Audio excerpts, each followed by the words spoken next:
and whoever lives and believes in me shall never die. Do you believe this?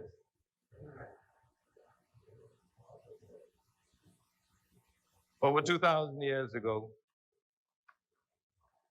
these words are recorded, attributed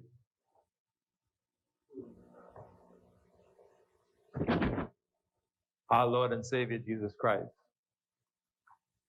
The words may mean different things to different people, but these words ring true for me because it is my personal experience.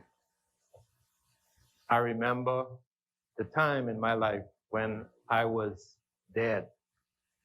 Not physically dead, of course, but I was dead in many ways. I'm a lost person. And it was because I accepted these words and believed that I received my reprieve in life, and my course of life changed, and my life was changed forever. And today I'm a much better person.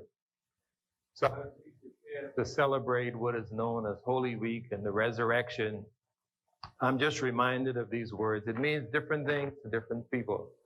But to me, it means eternal life. It means a new way of living. It means a better way of living.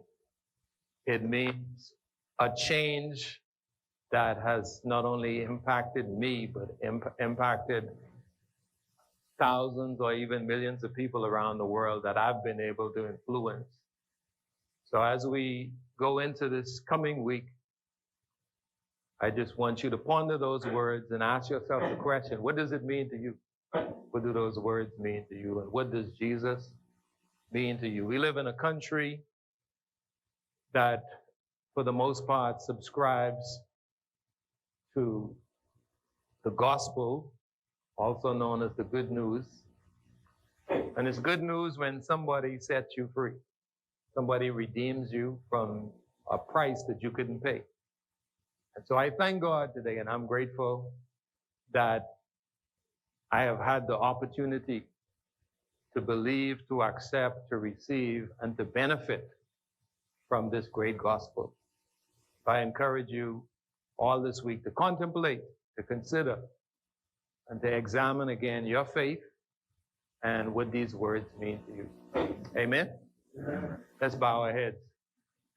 Father God, we just thank you for this day. Lord, we thank you that you brought us here once again. Father, we prepare to reflect on and contemplate the most significant week in the history of the Christian church. And as we go through this week and as we contemplate, we are thankful and grateful people. We are thankful that an opportunity has been afforded to us according to your word, for us to be redeemed, bought back, restored value. And we don't take this lightly. Today we are a grateful people. We are a thankful people. We are a blessed people. And we thank you for these things. In Jesus' name, amen. Our Father, who art in heaven, hallowed be thy name. Thy kingdom come, thy will be done, on earth as it is in heaven. Give us this day our daily bread, and forgive us our trespasses, as we forgive those who trespass against us. Lead us not into temptation, but deliver us from evil. For thine is the kingdom, the power, and the glory, forever and ever. Amen.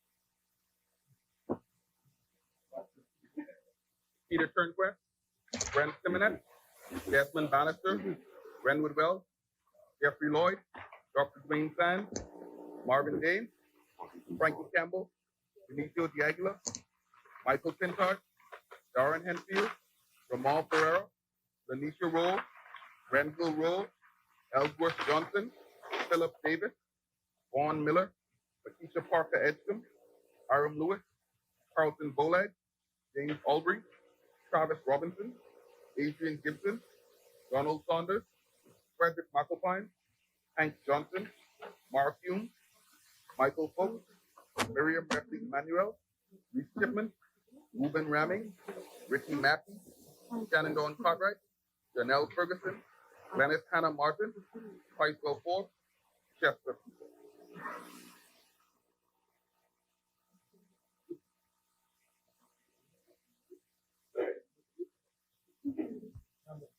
Yeah, he does.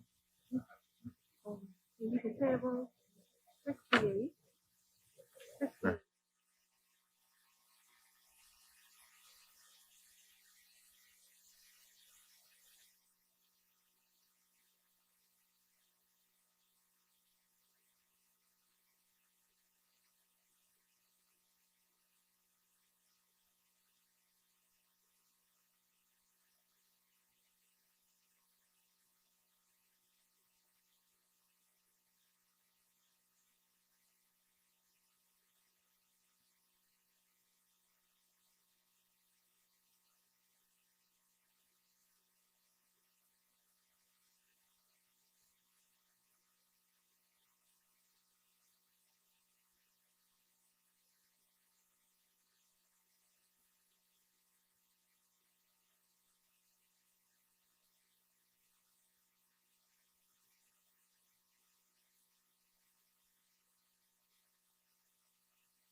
Order that the document to lie on the table.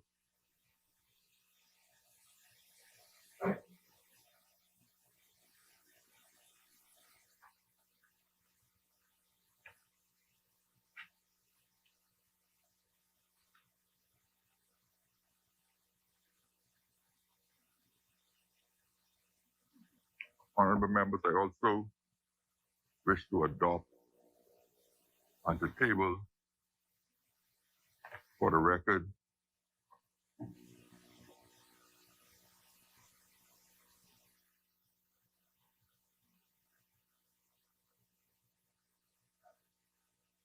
a copy of the Nassau Guardian for the date 22nd of March, 2021. And in particular, I wish to adopt in that publication a letter to the editor by the leader of the Trade Union Congress, O.B. Ferguson. I won't read the full content. I just wish to read this paragraph where you refer to the rule of law. Constitutional democracy is a component, essential part of the rule of law and should apply equally to every person, irrespective of status. Therefore, if the main organs of our society, i.e., the legislature, executive, and judicial, is not allowed to function independently, the fallout would have a devastating impact on the citizenry of our nation. Democracy ought to be strengthened and not fused with other institutions that are likely to dilute its effectiveness. Order that this document now to lie on the table.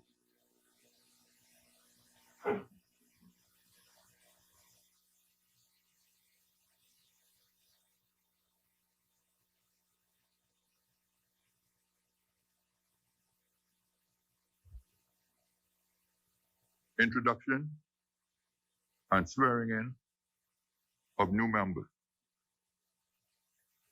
laying of documents by ministers. The chair recognizes the Honorable Member for Kalani. Thank you very much, Mr. Speaker. Speaker, I beg leave to table copy and table of the House a copy of the following: the Emergency Powers COVID-19 Pandemic Risk Management Number 4, Amendment Number 9, Order 2021. Order that the document be brought up.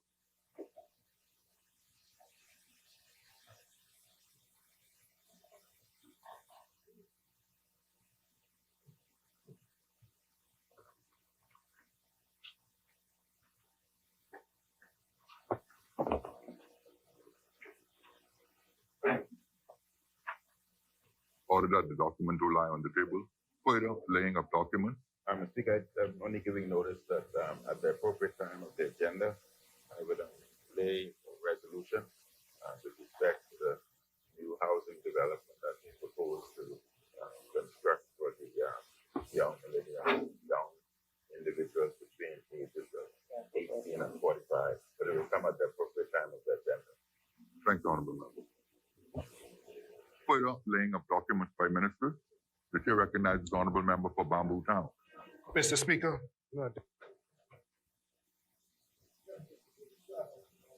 motto, the great Oral Roberts University, the chaplain is a graduate.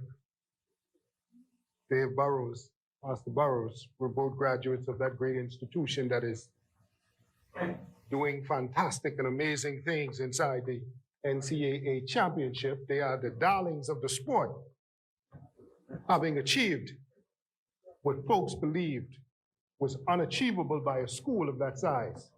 All I can say is that university keeps achieving great things. Pastor Miles came from there as well. It's all about educating the whole man, body, mind, and spirit. So, Mr. Speaker, before I start preaching up in here, let me get to what I'm supposed to be on my feet about. Mr. Speaker, I beg leave to lay on the table of the House a copy of the following: the Bahamas Maritime Authority Annual Report and Accounts for the year ending 2020. Order that the document be brought up.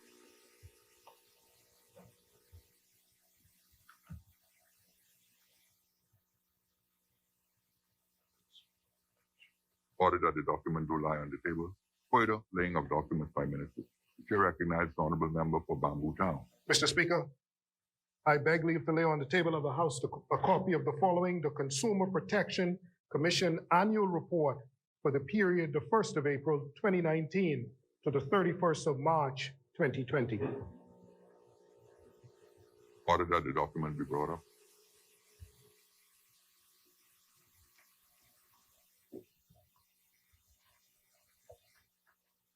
Order that the document do lie on the table. Further laying of documents by ministers.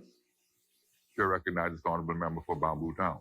Mr. Speaker, I beg leave to lay on the table of the House a copy of the following: the National Training Agency's Annual Report for the year ending June 30th, 2018. Order that the document be brought up.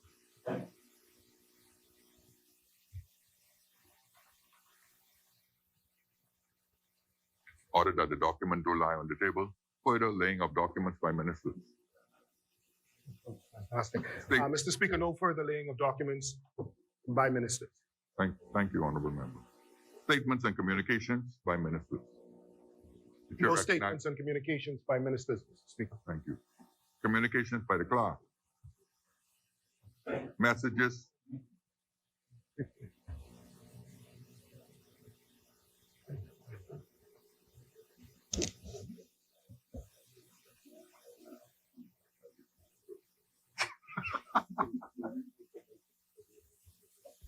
Yes.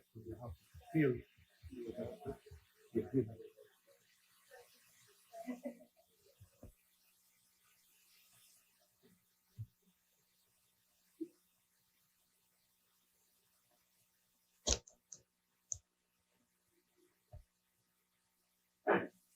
Messages from the Senate, honorable members.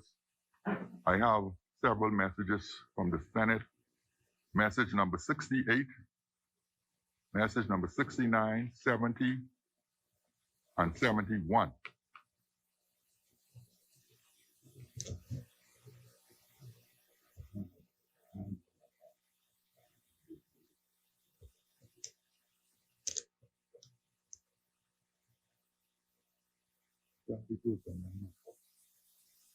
Okay.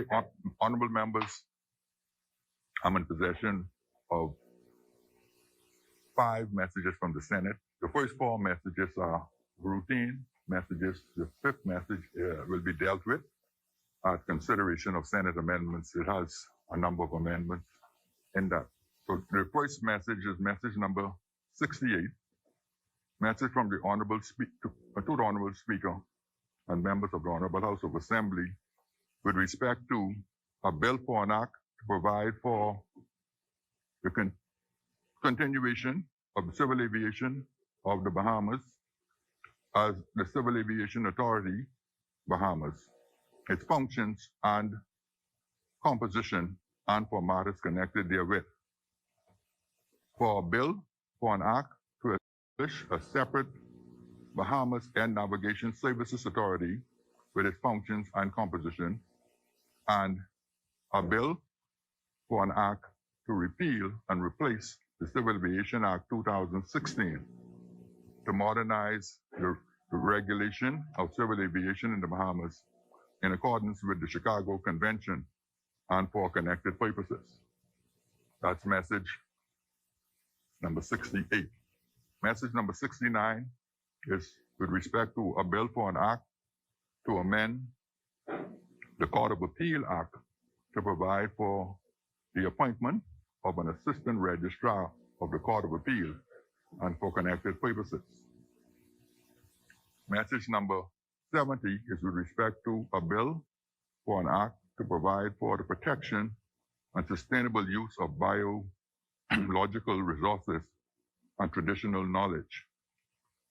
And message number 71 is with respect to a bill for an act to consolidate the law relating to the management and control of public debt in the Bahamas and to provide for government aspects, high-level policy objectives, and institutional arrangements. Order that the messages do lie on the table.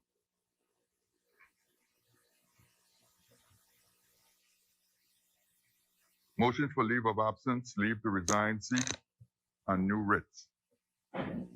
Presentation of petitions. Presentations of reports of committees. Adoption of reports of committees. First reading of bills. Second reading and committal of bills. The chair recognizes the honorable member for Freetown.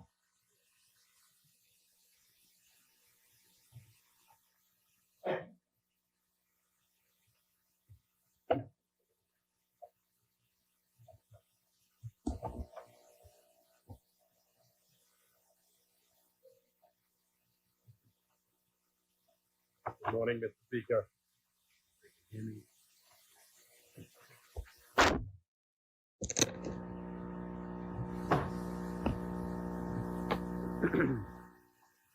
Speaker, I rise this morning on behalf of the great and truly wonderful people of Freetown to move the Airport Authority Amendment Bill 2021. Mr. Speaker, the Airport Authority, as you know, is a 100% government-owned entity that owns and operates all of the government-owned airports in the Family Islands.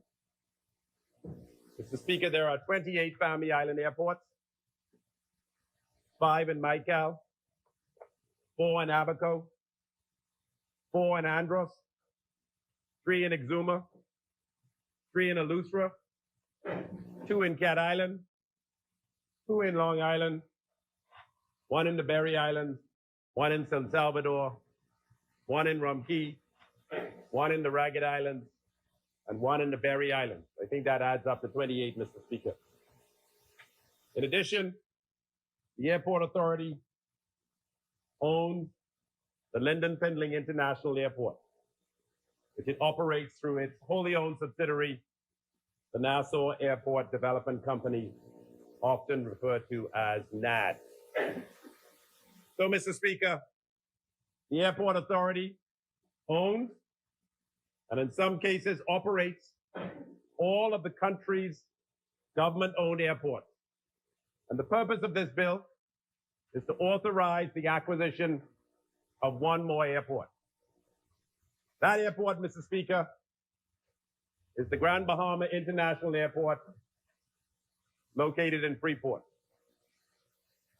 Mr. Speaker, the airport in Freeport is probably the last large or substantial airport in the Bahamas that is not owned by the government. And this minister-led administration and this Minister of Aviation is of the view that the airport in Freeport, the gateway into Grand Bahama, should be owned by the government.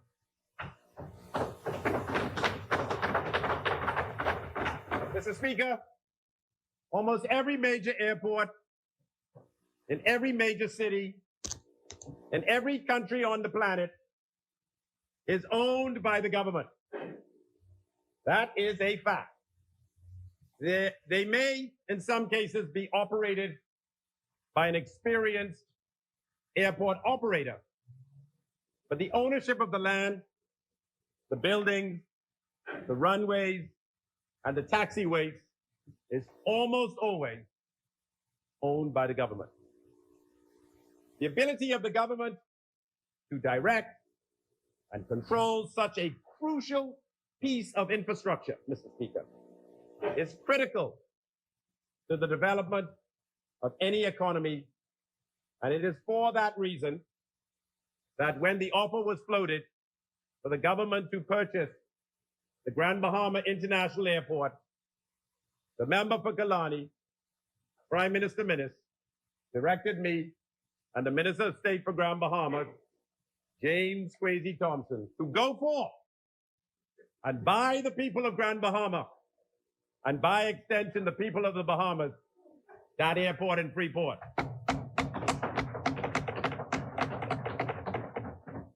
Mr. Speaker, the people of Grand Bahama, through their government, must own that airport and thereby regain control of how it is developed, how it is operated, and how it can best be used to improve economic outcomes for the tens of thousands of Bahamians who live on that island. Mr. Speaker, the Grand Bahama International Airport is presently 100% owned by the Freeport Harbor Company, which is in turn 100% owned by Hutchinson Port Holdings, the mega billion transportation and logistics company headquartered in Hong Kong. Hutchinson, I'm advised, has owned and operated that airport for approximately the past 20 years. Mr. Speaker, the jury is out on whether that airport has, over the past two decades, been operated in the best interests of Grand Bahamians. Some have complained that it was an expensive airport to use. Some have complained about its facilities or lack thereof, especially after the passage of hurricanes. And everyone has complained at the lack of interest by Hutchinson in rebuilding that airport after the passage of Category 5 Hurricane Dorian. With the sale of the Grand Lucayan to the government in 2018, some have opined it seems as if Hutchinson was no longer interested in being in the airport business. Since, some might argue, if it was no longer in the hotel business, since some might argue it was no longer in the hotel business, and wanting now to stay focused on its core and more profitable business, which, as we all know, is the Freeport container port. So they've exited the hotel business why, one might argue, should they remain in the airport business? And we're getting the feel that that is probably why they want to offload this asset. Mr. Speaker, the Grand Bahama International Airport has been very unlucky over the past decade. I'm advised that that airport has been struck 3 times in the last 7 years by a hurricane causing each time tens of millions worth of damage. We have all seen the pictures. Wind speeds in excess of 150 miles per hour, sometimes 200 miles per hour. Storm surge in excess of 20 feet, with waves crashing through the building, leaving total devastation in its path. Well, Hurricane Dorian was, to use the old adage, the straw that broke the camel's back. After the passage of Hurricane Dorian on the 1st of September 2020, Hutchinson expressed that they had had enough of operating that airport and simply wanted to sell it and be done with it. Sorry, 1st December 2019. Mr. Speaker, intense discussions ensued between the government and Hutchinson, resulting in a heads of terms which lays out the terms under which the government will purchase and the Freeport Harbor Company will sell the Grand Bahama International Airport. Mr. Speaker, the Bahamian taxpayer, and especially the taxpayers in Grand Bahama, want to know the amount that their government has agreed to pay for that airport. Well, Mr. Speaker, the purchase price is $1. Yes, Mr. Speaker, $1. Plus, there's always a plus. Plus the assumption of a portion of staff-related costs. Plus the assumption of a portion of staff-related costs, which should not exceed $1 million. So, Mr. Speaker, the Airport Authority is purchasing about 2,500 acres of land, an 11,000-foot-long runway that was recently resurfaced, taxiways, ramps, etc., all for under $1 million. Now, Mr. Speaker, once the purchase of the Grand Bahama International Airport is being completed, the lawyers are currently doing the title searches, and the relationship between the Bahamas government-owned asset and the Port Authority is being finalized. The asset will be transferred to the Airport Authority, who will create a special purpose vehicle to operate and redevelop that airport. Very similar to what was set up at the Lynden Pindling International Airport. So the asset was owned by the Airport Authority in Nassau. They created NAD to redevelop it. If I had to be a guessing person, they may create an SPV called FAD to redevelop that airport, but to get the understanding of what we're trying to do. The airport will be owned by the Airport Authority, a government-owned entity. They will transfer it to an SPV, NAD, FAD, similar type entity, and that entity will be used to redevelop that airport. So in Nassau, Mr. Speaker, the airport is owned by the Airport Authority, a 100% government-owned entity, and redeveloped and now managed by NAD, the Nassau Airport Development Company, another 100% government-owned entity. So let me explain to you how it works here in Nassau, and it will be a similar type construct in Freeport. The Airport Authority owns the land. It then enters into a lease with the Nassau Airport Development Company, another 100% government-owned entity.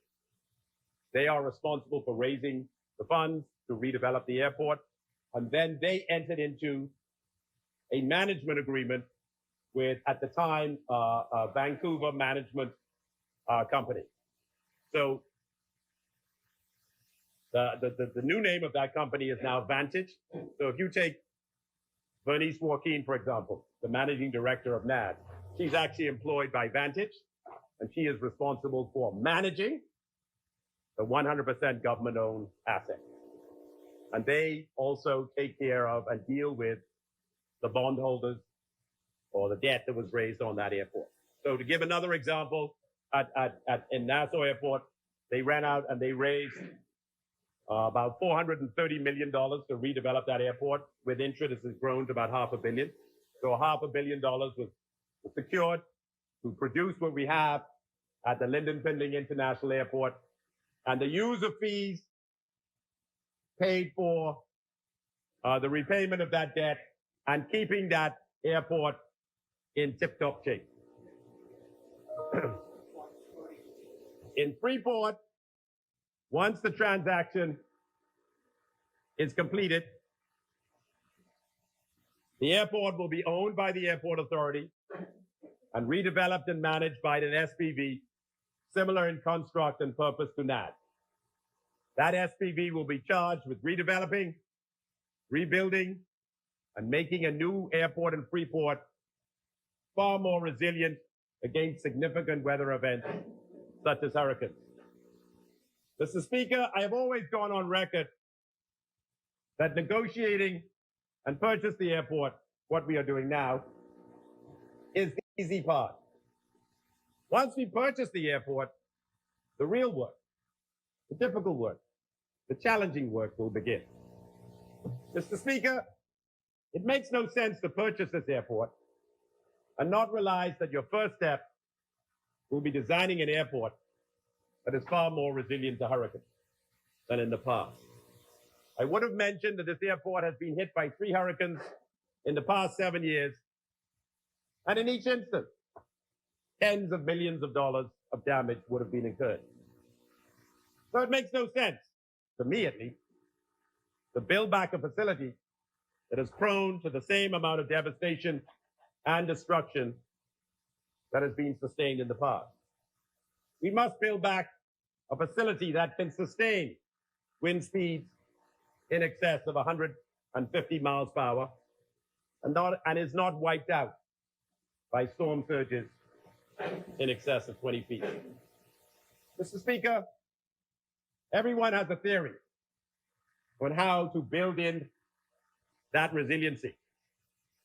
But airport consultants who are experts in this field will be hired to advise the government on what to do so that when we build back this time, we build an airport that will last and not be prone to be swept away with the significant storm surge. Hurricane Dorian, the worst and strongest hurricane ever to hit the Bahamas, opened our eyes to the worst case scenario.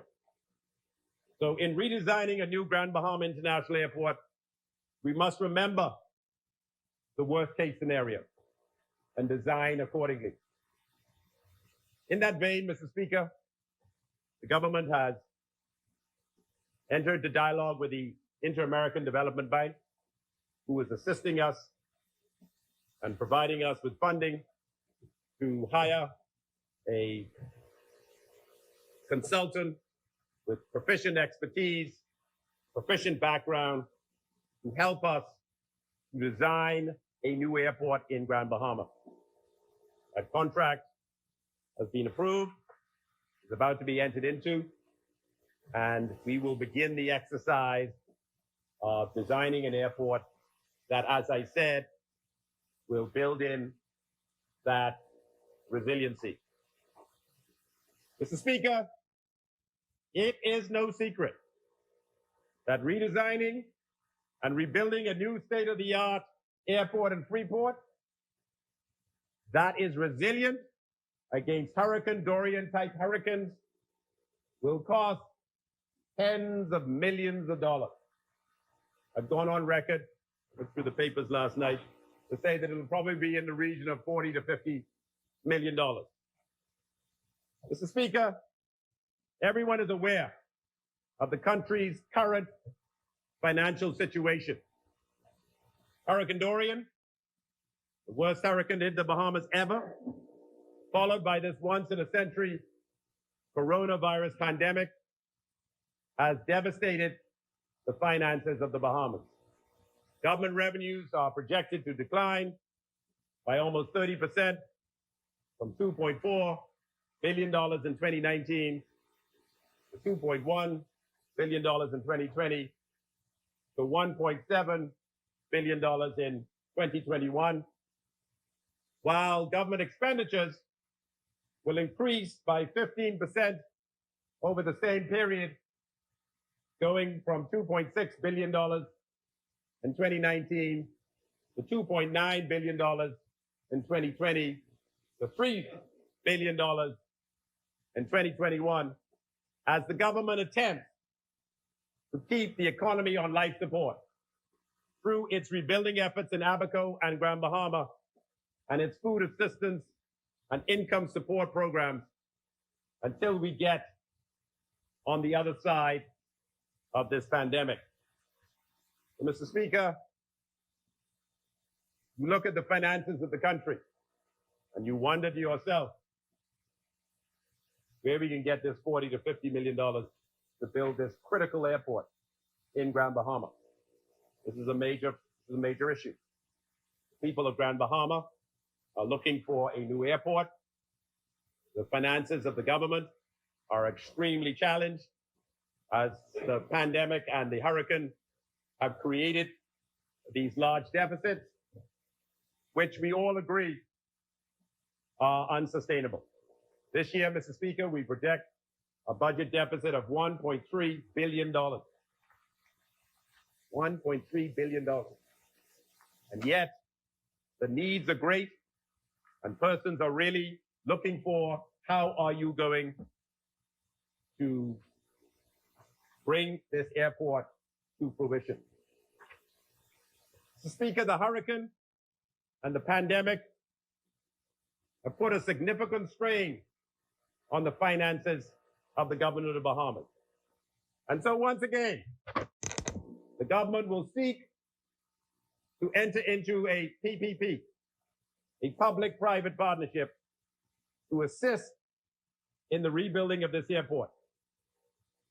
Private sector funding and private sector management, coupled with government ownership, similar to the structure at the Lynden Pindling International Airport, will be the way forward for this airport. We have no choice. You cannot rebuild this airport from government finance. You're going to have to use a construct that is similar to the one used at the Lynden Pindling International Airport. So you're going to have to go out and seek funding. You're going to have to, usually the funders require you to deploy and employ a certain type of manager, someone who's experienced in the running of airport, like Vantage, and you have a construct that is similar to what we have in Nassau. There's no other way. And Mr. Speaker, I'm happy to report that there is also widespread global interest in partnering with the government of the Bahamas in the redevelopment of this airport using the PPP model.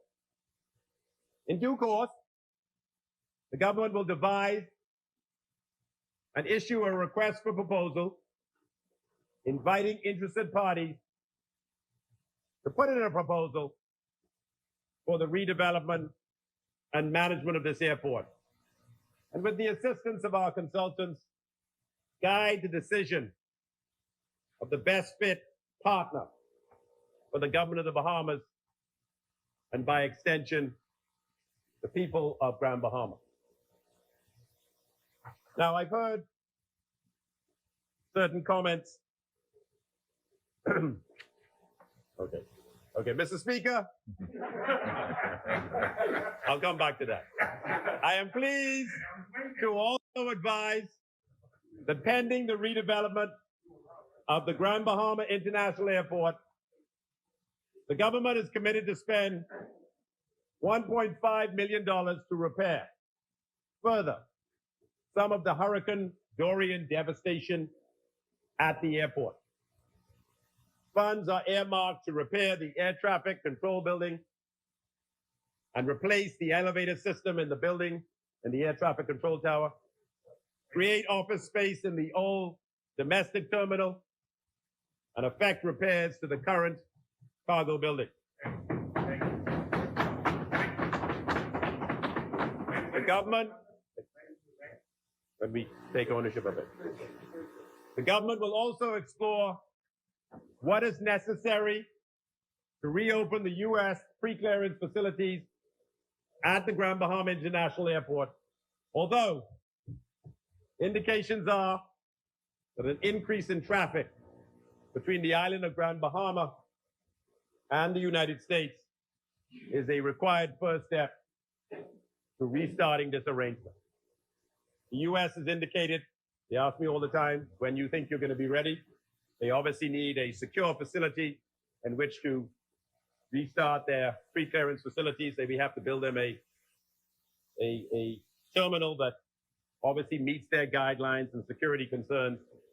And then obviously we have to redevelop or restart or reignite or get going the amount of traffic between the United States and Grand Bahama. With regard to the employees who are currently employed at the airport by Hutchinson, when the transfer is completed from Hutchinson to the Airport Authority, their relationship with Hutchinson will be severed with the usual severance arrangement, typically offered by Hutchinson. Obviously, it has to meet the law at a minimum. Prior to that transition, the Airport Authority will identify and engage those employees that are needed and wish to transition over to the new ownership, so as to ensure there is no disruption in services or business while this transition is in motion. So all employees will leave one job with their severance packages. All of them will be severed. And those that are selected and interested will start a new job the following day under the umbrella of the Airport Authority. Yes. Mr. Speaker, they will pay the severance. I think they paid the severance. So they will pay the severance of the staff. Mr. Speaker, this is the way forward. This is the way forward.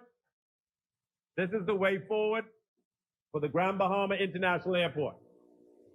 And the purpose, once again, of this proposed amendment to the Airport Authority Act is to allow the Airport Authority to purchase this airport for on behalf of the people of the Commonwealth of the Bahamas. Mr. Speaker, we expect this sale, barring no last-minute hiccups, to be completed very shortly. At the same time, as we conclude the purchase of the airport, we are hoping to conclude the sale of the Grand Lucayan Hotel, which is, interestingly enough, contingent on Royal Caribbean and the ITM Group concluding their arrangement with Hutchinson for the building of their cruise port down at the Freeport Harbor. Mr. Speaker, I'm advised that everything is finally falling into place. The government has an agreement to purchase the airport. The government has an agreement to sell the hotel, and Hutchinson and Royal Caribbean and the ITM Group have an agreement to use and invest in that port. Hopefully, all of these stars will stay aligned so that we can complete what has been a long and arduous set of negotiations, made the more difficult by the onset of the coronavirus.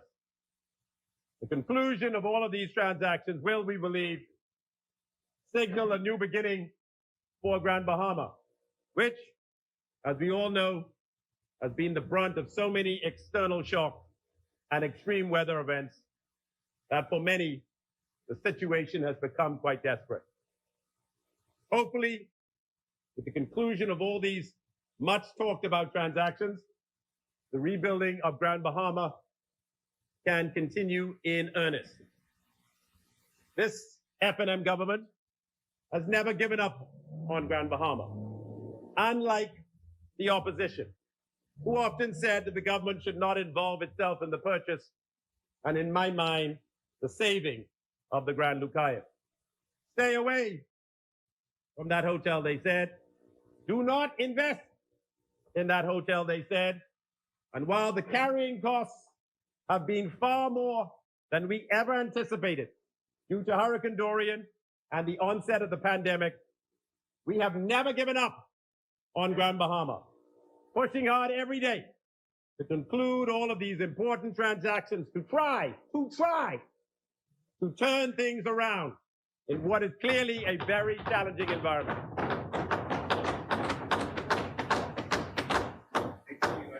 In addition, Mr. Speaker, I'm also delighted to report that the Lucayan property will be reopening today with the re-engagement of a total of 72 employees.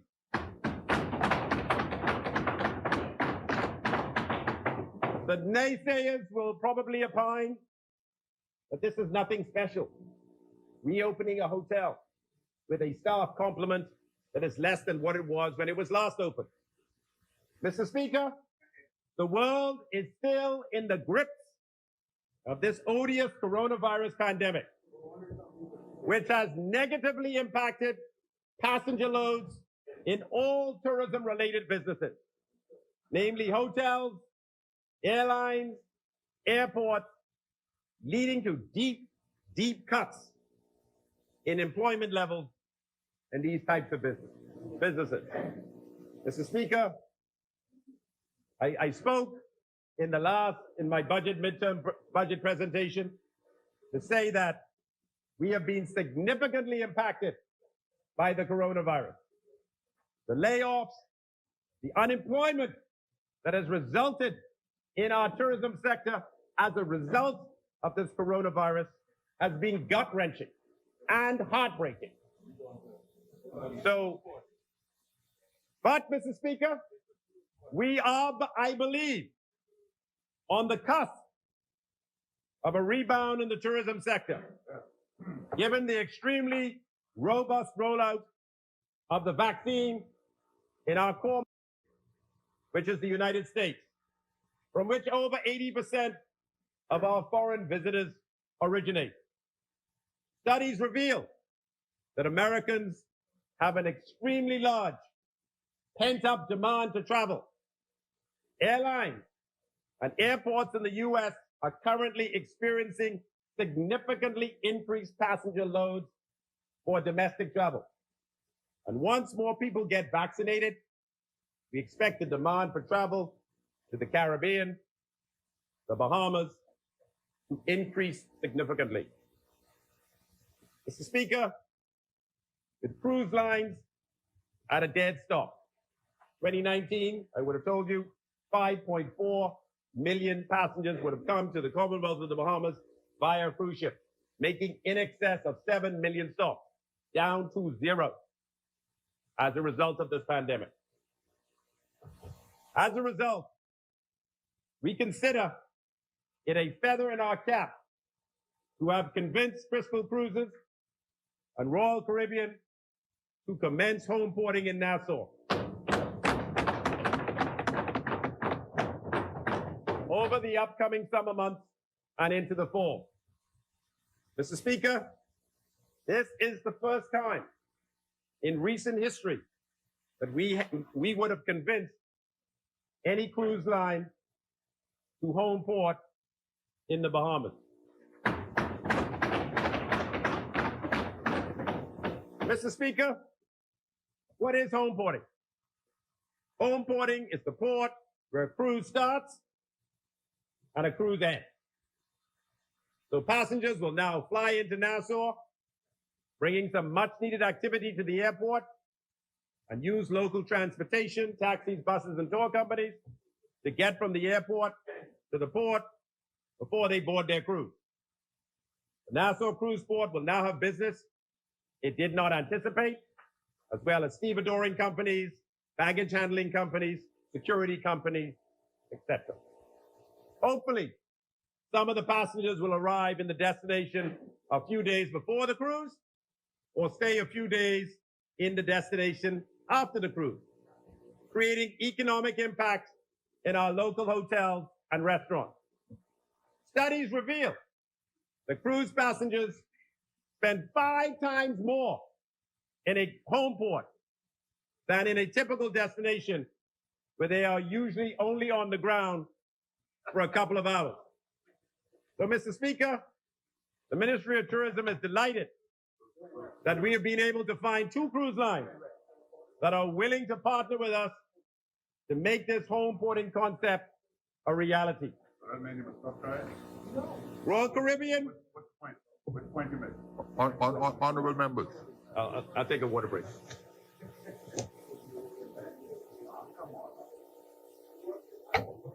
Royal Caribbean, which announced that they will commence cruising in the Bahamas in early June, intend to use Freeport. Not only as the place for their passengers to disembark and enjoy all that the island of Grand Bahama has to offer, but also intends to use Freeport as their provisioning and refueling stop.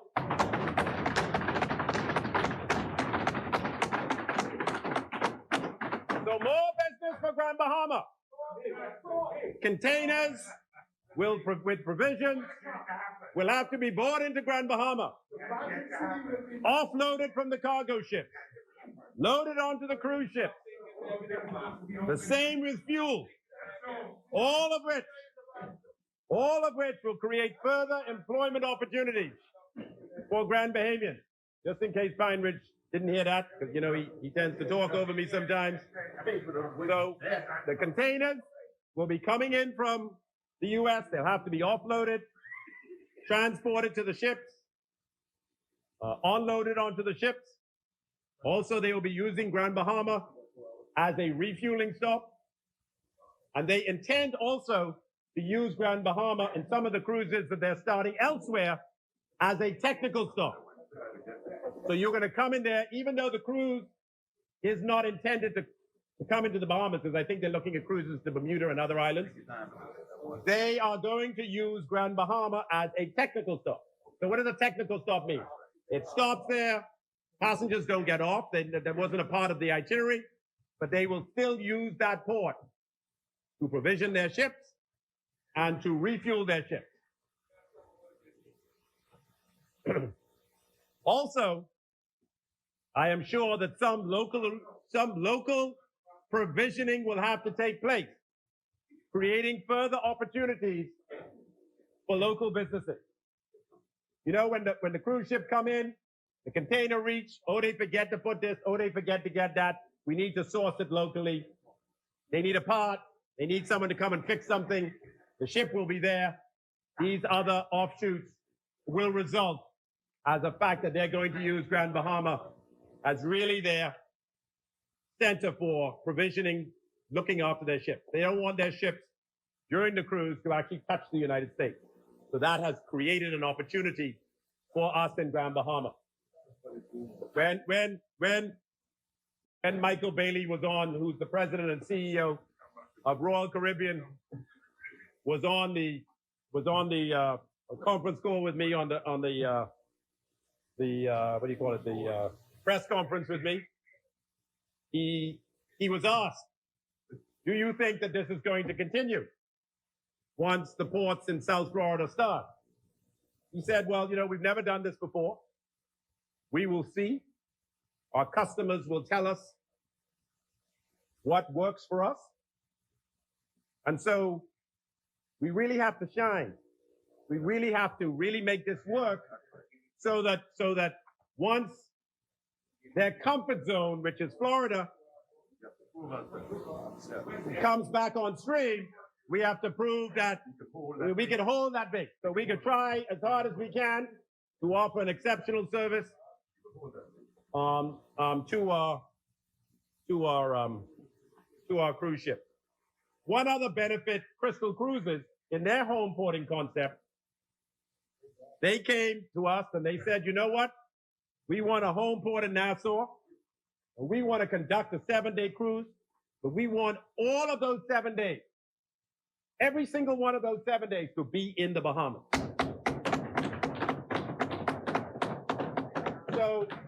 So they want to start in Nassau. They want to look at going to Harbor Island. They want to look at going to Exuma. They want to look at going to San Salvador. They want to look at going to Long Island. These are their initial ports of call. And I understand some of the islands to which these cruise companies are contemplating making a visit have concern. Some of them, Harbor Island, Exuma, are fearful of the impact that bringing cruise ships will have on their brand. They are branded in many instances as high-end, boutique type destinations, and they are very concerned that a cruise ship with 900 passengers will descend on their island and somehow cheapen their brand. So Crystal Cruises, as I said, will probably have about 900 persons on the ship. They are going to carefully curate the itineraries that people can do. They don't want all the people bunching up and arriving all in one spot. They will come up with lots of options, and they will curate how many people can go at specific destinations. So I want to assure some of these Family Island destinations that do not think for 1 minute that 900 people can come off their ship and dump into your city center or into the center of your island. So I have met with some of the owners, some of the persons, some of the stakeholders, I should say, in North Eleuthera. I intend to meet with some of the stakeholders in Exuma. And so we will speak and get the feedback and make the decision together to see what best impacts you. So, for example, if you were to go into Exuma, some persons want to go to Sandals and play golf. Some persons want to go to Sandals or Grand Isle to go to the beach. Some people want to go to the Swimming Pig. Some people want to see and experience other venues in Exuma. So these are the options that are being explored. They're all going to be carefully curated. And I don't want you to think that the passengers coming off Crystal Cruises are your run-of-the-mill passengers. The demographic of these passengers is they're 55 to 65. So they're generally settled, as we say in the Bahamas. Their income level is in excess of 100,000. Now we're getting into Brent.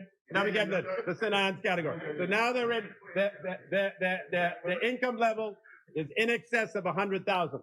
So these are persons who we feel help to enhance the brand and not to impact the brand. So, but we understand the concerns. We're going to speak to the stakeholders in those respective islands. And if the stakeholders feel we ain't want them, then we will go back to Crystal Cruises and say, which other islands? So if you have islands out there, or you got places where you want them to go and you feel that they can come and visit, please approach me and I can speak to them about possibly diverting to another destination that you feel will be impactful on your community. Grand Bahama's already come to me, and they didn't plan to go to Grand Bahama. They didn't come to me and say, well, if they don't want to go there, let them come here. So there are a lot of interested parties that are interested in receiving these passengers. Mr. Speaker, if you look at the Airport Authority Amendment Bill before us, there are two other sections of interest. Section 4, bring it up on my phone. Section 4 of the bill states that all immovable and movable property and undertakings owned by the government and used by it for the operation of an airport immediately prior to the transfer of the management and control thereof to the authority shall by virtue of this act be transferred to and vested in the authority for the same purpose as they were held by the government immediately before the date of the coming into operation of this act. So if we want to put that in layman's terms, prior to the Family Island airports being transferred to the control of the Airport Authority by virtue of the Airport Authority Amendment Act 2016, passed by my predecessor, the member for Angliston, which took effect October the 1st, 2017, I believe. All airports were owned and operated by the government of the Bahamas via the Civil Aviation Department. The purpose of this paragraph clarifies where the ownership of the Family Island airports will now reside. Mr. Speaker, this is important. If the Airport Authority wishes to enter into PPPs, public-private partnerships, regarding the redevelopment and management of certain Family Island airports. Obviously, if a third party wishes to enter into a PPP regarding a Family Island airport, they will want to negotiate with the entity that has ownership for that airport. This paragraph brings clarity to this matter. The only other, and that clarity is, these airports, if they were operated by the government as an airport, this footprint, now that footprint is vested in the Airport Authority. The Airport Authority now owns it, and the Airport Authority now has the ability to enter into arrangements with any third party that you're contemplating entering into a public-private partnership. The only other step that must be completed in order to bring further clarity to their ownership issue is a survey done by a surveyor, which legally defines the land that is encompassed in a particular airport. So you go to the Crooked Island Airport, yeah, I can see what it is, but there is no legal definition, and in many instances, no survey that legally defines that this is what the airport encompasses. So we have to systematically, airport by airport, all 28 of them, go down and survey each one of them and legally define that this airport encompasses this real estate. So if someone were to come along and want to enter into a public-private partnership, so there was a report done by my predecessor called the Stantec report that identified a number of airports that should be run by private operators. I think they identified Treasure Key as one, and Rock Sound is another, where you would enter into public-private partnerships. They basically would operate it as an FBO. Obviously, government would retain ownership of that airport, but they would redevelop it, they would fix it up, they would charge fees agreed to by the Airport Authority, and it would bring some development to some of the more remote, under-trafficked airports, but ones catering to very high-end customers, and they would want to fix up and create an FBO. So that is the purpose of that. Mr. Speaker, surveys have been done of the Leonard Thompson International Airport, the Exuma Airport in Morristown, the Long Island Airport at Edmonds Key, and the North Eleuthera Airport in North Eleuthera.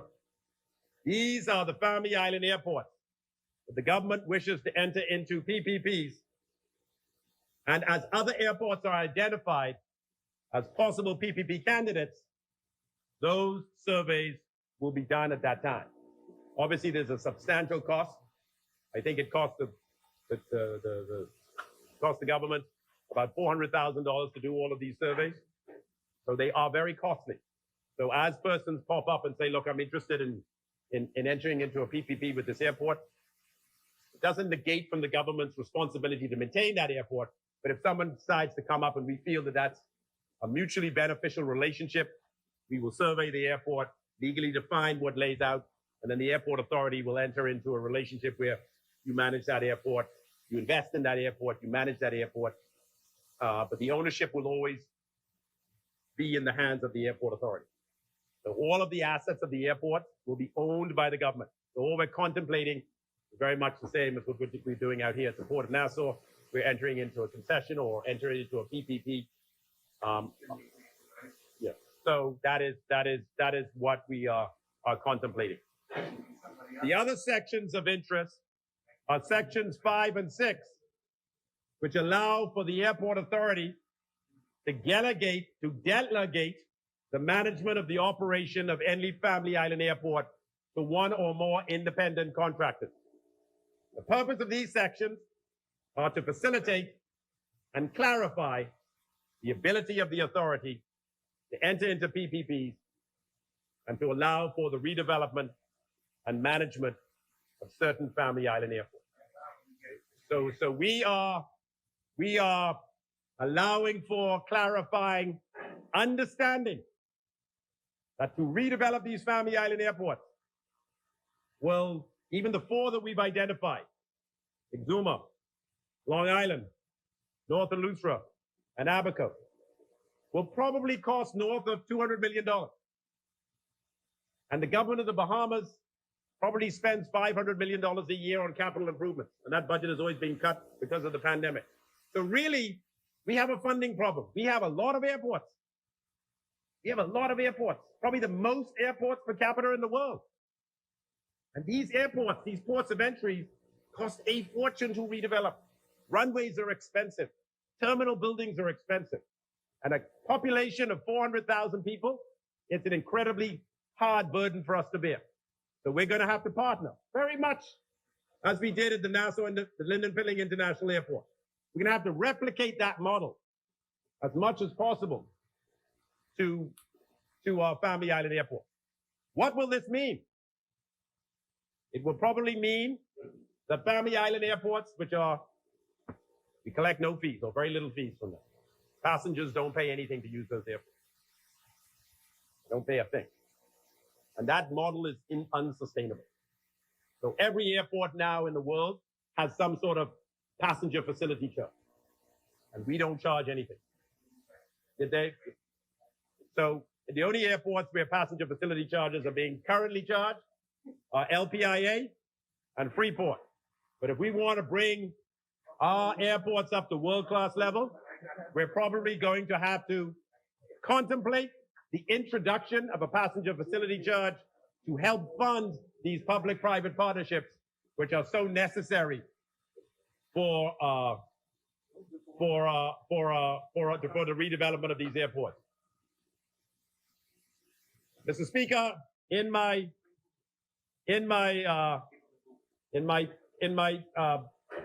midterm budget presentation, I will have touched on the 4 airports that we are intending to redevelop. I would have mentioned Exuma. I called this morning because I knew the member for Exuma's in Ragged Island would want an update on his airport that we are going to build. This F&M government is going to start. We are at the final stages of negotiating the contract, and very shortly we should be signing that. And I'm expecting a groundbreaking at that airport, I'm assured now, in the next 14, and I can double it, 28 days. So then we have the Long Island Airport, which we contemplate spending about $18 million to redevelop. We're about to send the cost or the redevelopment or the construction of that airport out to tender, and that should be happening very shortly. And that airport will involve an 18,000 square foot terminal and a new 6,500 foot runway at the Long Island International Airport in Deadman's Key. We are, just to go back to the Exuma Airport, expected to spend about $65 million. $53 million of that will come from a local institution and $12 million from the IDB. The North Lustra Airport is going to cost, we feel at this moment, probably another $65 million. We'll have to build a completely new runway and use the current runway as a taxiway. The IDB has assigned $18 million to that project, and obviously the local funding institution will have to come up with the remaining $47 million. This project is in the final stages of planning, and pending the land acquisition, this will probably go out for tender in the next 6 months. We intend to use a design to get efficiencies and economies of scale to use a design very similar to the one in Exuma, so we don't have to completely recreate the wheel. And then the Leonard Thompson International Airport is expected to cost approximately, government is this project is expected to cost approximately $10 million to improve the terminal building and rebuild the air traffic control tower and the general services building. Obviously, the Great Harbor Key Airport in the Berry Islands is coming to a happy conclusion. Should be done in the next 6 months. We've spent about $15 million bringing a brand new airport to the Berry Islands. And we intend to transfer the costs of this facility to the PPP funding mechanism to create headroom for the government to do other projects. And of course, the Treasure Key Airport, we have $1.7 million made available to us by the IDB funding scheme. So this will be completely refinanced by the IDB, who already have the facility in place. So, Mr. Speaker, we have a very robust, very aggressive airport redevelopment program. I think I saw, I don't go on them social media things, but someone sent me a recording where someone was standing right out there and said, where the money coming from? To build all these airports. You can't do this and you can't do that. Where is the money coming from to redo these airports? So in the very much the same way, we have funded the Lyndon Pindling International Airport through raising private sector money, whether it's debt financing or equity financing. We will use that mechanism and they will be repaid by the users of the airport. So this is why it is easier to raise funding for projects like this, because persons who are interested in making that investment, whether they be banks or insurance companies or whatever, looking for a long-term investment with a relatively safe rate of return and based on the number of passengers and travelers, which is fairly easy to estimate, these are attractive investments for persons looking to make investments in infrastructure like airports and ports. So we are encouraged. We've already put in place the necessary funding for this to happen. And as a result, Mr. Speaker, we have a very aggressive airport reconstruction program that we will start in this term and finish in the next term. So, Mr. Speaker, in order to increase, and I'm going to finish on this note, Mr. Speaker, in order to increase and improve the traffic through these airports, we have to grow and improve the number of visitors returning to our country. I've already identified that our core market, the United States, they're getting vaccinated. They got more than enough vaccine. We asking them to throw us a bone. So we feel that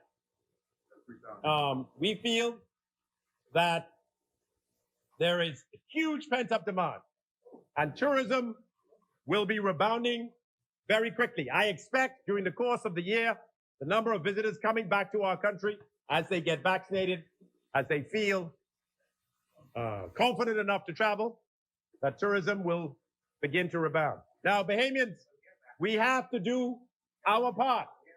We have to go out and get vaccinated. We have to go out and get vaccinated. I will be going with my 86-year-old mother tomorrow to get vaccinated. It is important that everybody who can and is able to get vaccinated. When I walk through Freetown and I go from house to house, the number of persons who worked in the tourism sector who are currently furloughed or currently unable to find work because the tourism industry is so significantly impacted by this coronavirus. It's so important that we get vaccinated to help and facilitate the current or to keep our COVID-19 numbers low, to allow or to attract persons to come and visit our destination, and to allow our tourism to grow, to get back to where it was. That is absolutely critical for the rebound of our country. And that is why I even implore my good friend, the Minister of Health, I can blindside him a little bit here. The tourism sector is very critical. I think that persons in the tourism sector, if they could get vaccinated as quickly as possible, let's see what we could do for that. Because we need the people who are working in the hotels and the restaurants to get back to work. And so I'm looking forward, and I'm sure the hotel sector and the tourism sector will be encouraged to hear the Minister of Health say, we agree, that is going to happen. So people in Freetown, I know that you have been negatively impacted by this coronavirus. But this government, this F&M government, is trying as best as it can to attract visitors back to this country, to get you vaccinated, and to get you back to work, and to get you regaining the dignity of having a job. That's what I work every day to do. When I am down in the trenches, going from house to house, I hear what you say. I see and feel what you are feeling. And I am working as hard as I can to get our tourism sector back up and running, to get you vaccinated, and to get you back to work. Mr. Speaker, Freetown moves this bill.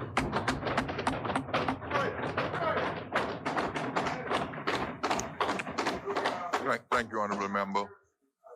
Is there a second now? The chair recognizes the Honorable Member for Marco City.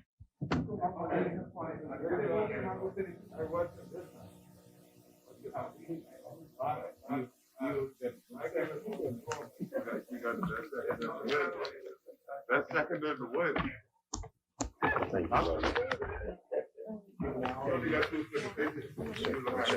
No, I'm okay. No, I'm good. I'm good. Thank you. Thank you. Thank you very much, Mr. Speaker. Let me first express my gratitude to the people of Marco City and by extension Grand Bahama for providing me and our colleagues with this opportunity to be a part of your voice in this place. It is an honor to be a part of this debate as we seek to pass the Airport Authority Amendment Bill 2021. Mr. Speaker, I do my best not to cover most of the points raised by the Minister of Tourism, the member for Freetown, who I thought, Mr. Speaker, painted a very clear picture of what our challenges are and how we must proceed in addressing them. Mr. Speaker, permit me for a moment to reflect on the midterm budget speech of the member for Freetown, who I thought laid out a very compelling argument in terms of the steps we must take to recover and the serious challenges that we've had. Because, Mr. Speaker, the unfortunate thing is, in a country so tribalistic as the Bahamas, we often make statements that fly in the face of basic facts that are known not just nationally, but internationally. No government should be let off the hook despite facing natural disasters or health challenges. However, no one who wishes to lead or is in a position of leadership ought to dumb down the information we share to the population because we have a particular objective that may be different than that of the government. Mr. Speaker, Dorian is real. It is a fact of life. A number of us have lived through it personally. We have lost neighbors and family and friends. It's quite possibly a once in a lifetime hurricane. On the heel of it, we are in the midst of what some argue is a once in a lifetime pandemic. And so any government facing these twin catastrophes have a tall order to meet, very real challenges to overcome as that government seeks to fulfill its agenda and to rebound from the devastation. Dorian resulted in 2 of the 3 economic centers of the Bahamas being taken offline for more than 12 months, in excess of $3.3 billion in damage to this economy, and the pandemic has easily eclipsed those figures. And so, Mr. Speaker, I thought that the member for Freetown laid out an important case, and that is we have had serious challenges, but we do have an opportunity to overcome those challenges if we act with a sense of urgency and we act wisely. And both sides must accept we cannot continue to do the things that we have been doing for decades, using the public service as an employment agency. Hence, the cost to our country is enormous because very little resources are available, Mr. Speaker, for significant programs that are potentially transformative for this population, because we are busy paying salaries and personal emoluments when some of the persons who we employ in the public service are high flyers with the capacity, if certain dimensions of the public service is outsourced to them, who can do tremendous things and relieve some of the burden on the public purse. And again, Freetown, I thought, alluded to this issue. Mr. Speaker, before us is a broad discussion about how do we go about transforming the airports in the Commonwealth of the Bahamas. And it was said before that we quite possibly have the largest number of airports per capita in the world. 28 in the Family Islands, 1 in Grand Bahama, 1 in New Providence. Mr. Speaker, and it is expensive. The truth is, we have spoiled each other in the Bahamas, and we've spoiled each other to our own detriment. We have more ports of entry by sea than we do by air, Mr. Speaker. This is a difficult country to manage, which is precisely why I'm at a loss as to why we would not find a way to collaborate on issues that are common to both administrations and issues that, regardless of your political DNA, afflict us as a people. Mr. Speaker, this discussion is important for us in Grand Bahama. We take it personal, those of us who live in Grand Bahama, because we believe that we deserve a world-class airport. So, Mr. Speaker, I will give a slight variation on a point made earlier, but nevertheless, I'm in complete support of the member of Freetown. Mr. Speaker, the government is having this discussion in part because the ideal situation has not worked out. So let me put that out there up front. It has not worked out. There's some other folks who had carriage of the airport in Grand Bahama.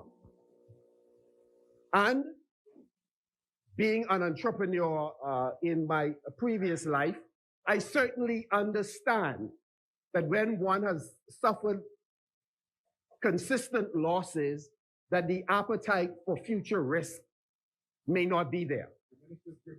I understand.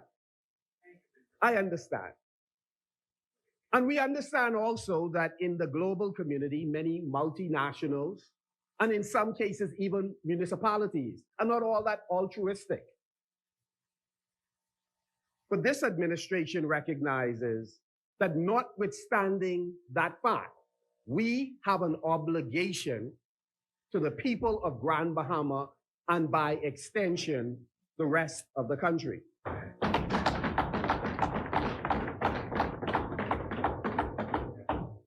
Mr. Speaker, Grand Bahama is in a challenging position. It is a fragile economy for those who don't understand. It is an economy that requires a sense of certainty and predictability. The absence of a world-class airport, in my view, Mr. Speaker, sends entirely the wrong message to local and international investors about the seriousness of a central government, of a municipal government, and the key stakeholders who continue to invite others into the island. It is an absolute non-negotiable that the government could have left the airport in the condition that it is in light of the fact that those that have carriage for it were not prepared to continue to do the things we believe ought to have been their obligation. Mr. Speaker, we have an opportunity to revisit these matters later on.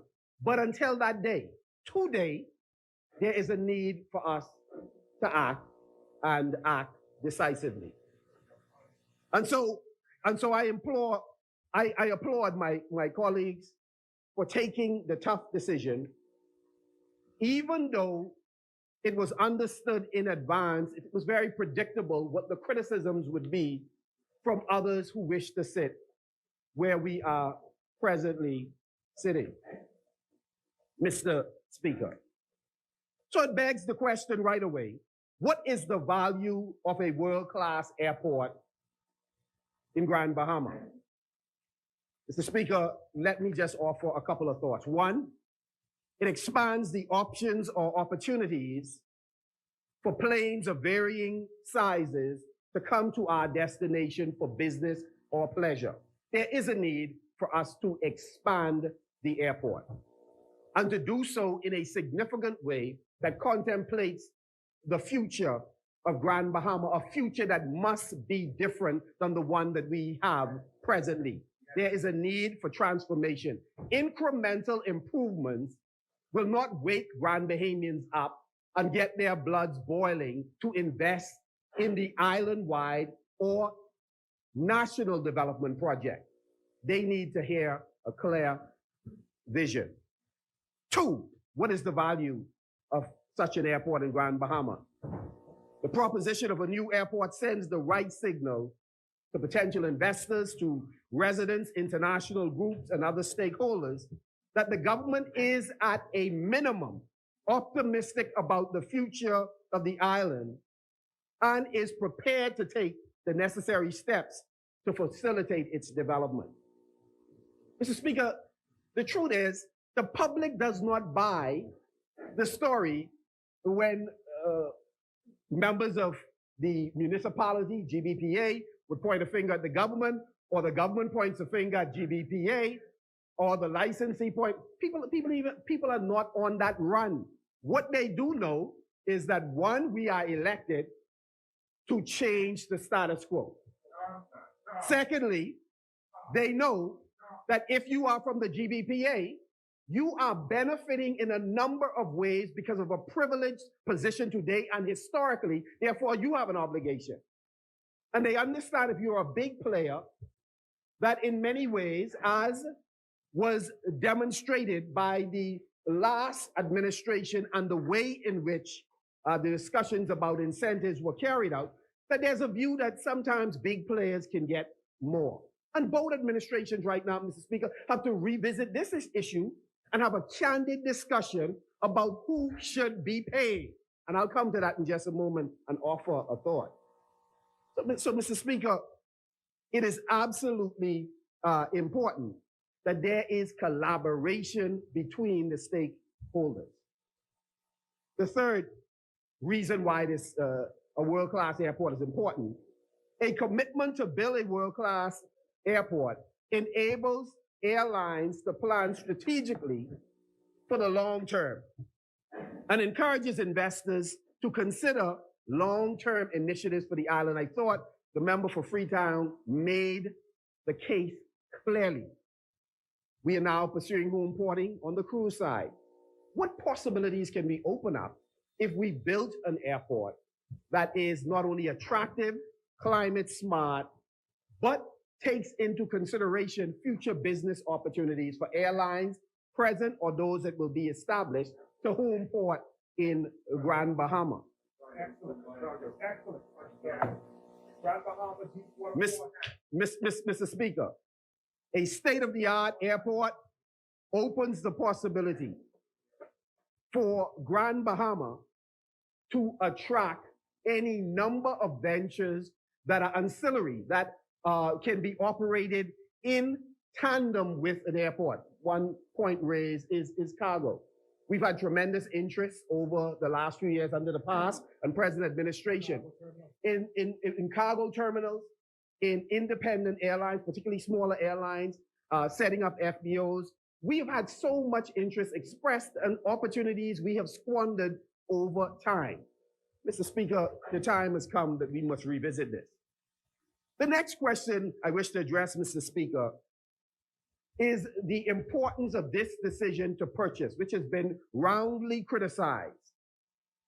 Mr. Speaker, I'm always confused. I've always been confused about the fact that when persons are in opposition, and I tried to govern my life in a way that I did not offer critiques in a way simply to point to myself as the answer, and then when given an opportunity, Mr. Speaker, we often did the same thing. You know, I always have concerns, even in this. There are some people, Mr. Speaker, that, truth be told, in the moments of being backslidden, that you really wish to go after. I mean, honestly, Mr. Speaker, there are some people that there's a short list, right? But Mr.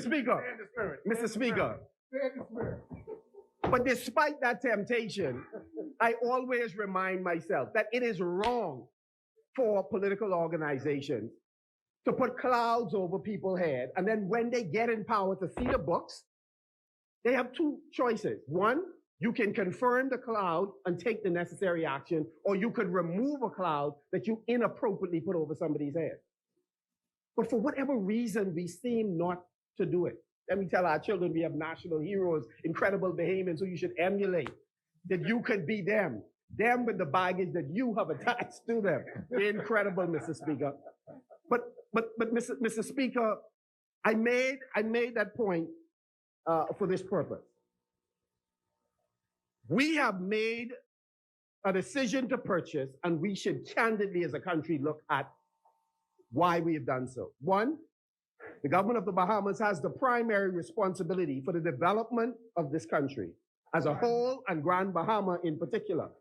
Therefore, Mr. Speaker, we have an obligation to ensure that our ports of entry, which are pivotal to our continued growth and development, are not only functional, but are of such standard that it would meet the needs of our local population and those international groups, Mr. Speaker, wishing to conduct business here in the Bahamas or to enjoy the life we have grown accustomed to. We have an obligation. That's why we purchase. Two, in light of the position taken by the present owners of the airport, based, Mr. Speaker, on their historical losses and future business plans, it became clear to the government that we are to assume control of the airport and proceed with urgency in its redevelopment. Mr. Speaker, this should be a lesson to all of us.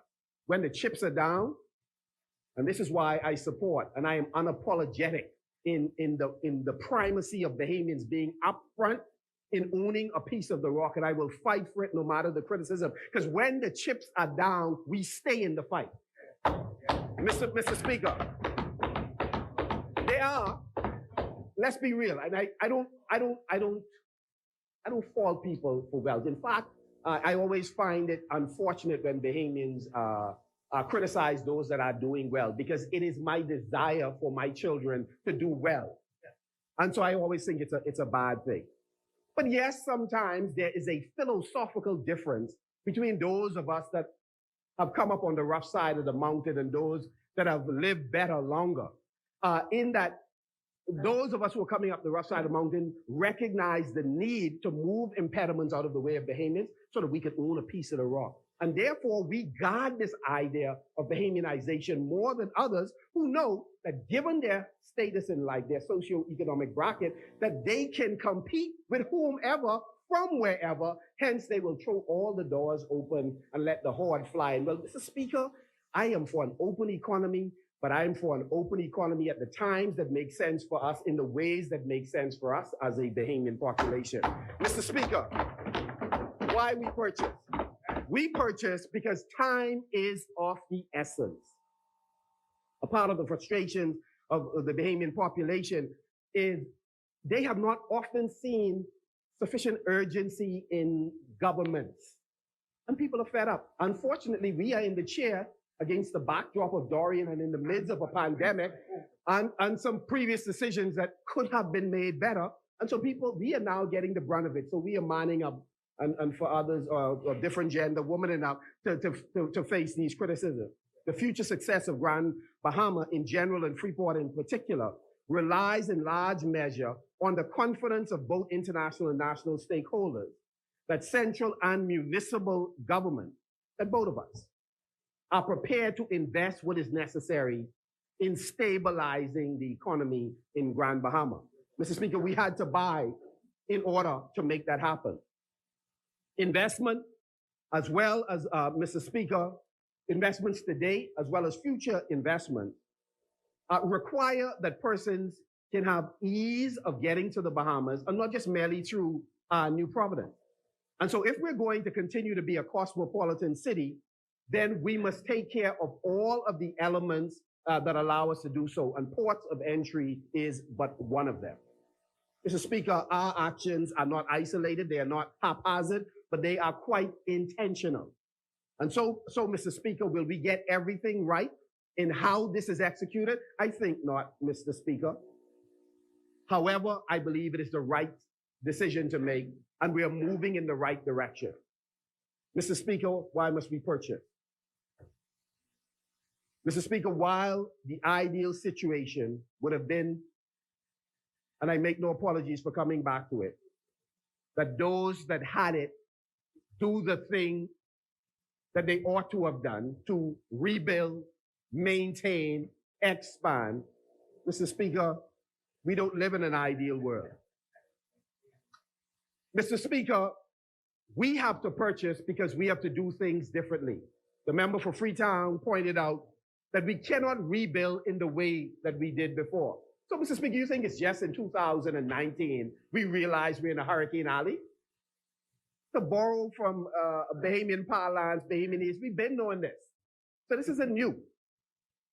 But this administration have made a determination that in hiring a globally qualified firm to help us assess what is the appropriate means of rebuilding, to determine the type of construction, to determine what financial arrangements we will enter into to accomplish it, we are going to ensure that we have a climate smart and resilient airport. I've already gotten texts from constituents who say, please let them know you can't have the parking lot the same place, hurricane after hurricane. If you're not going to move the airport, ensure that there's sufficient elevation for parking, elevation for the first floor. Make sure that you are taking into consideration all of the modern technologies that have been employed in other jurisdictions that face similar issues. And so, Mr. Speaker, I'm happy that we are, in fact, seeking to hire the best once the SPV is formed in order to make a determination on how we are going to proceed with the construction. Mr. Speaker, I know that there are some who have contractors in mind for this initial project. Mr. Speaker, I believe that the international firm that will be hired in order to do an assessment of the next step ought to be paired with Bahamians for consideration.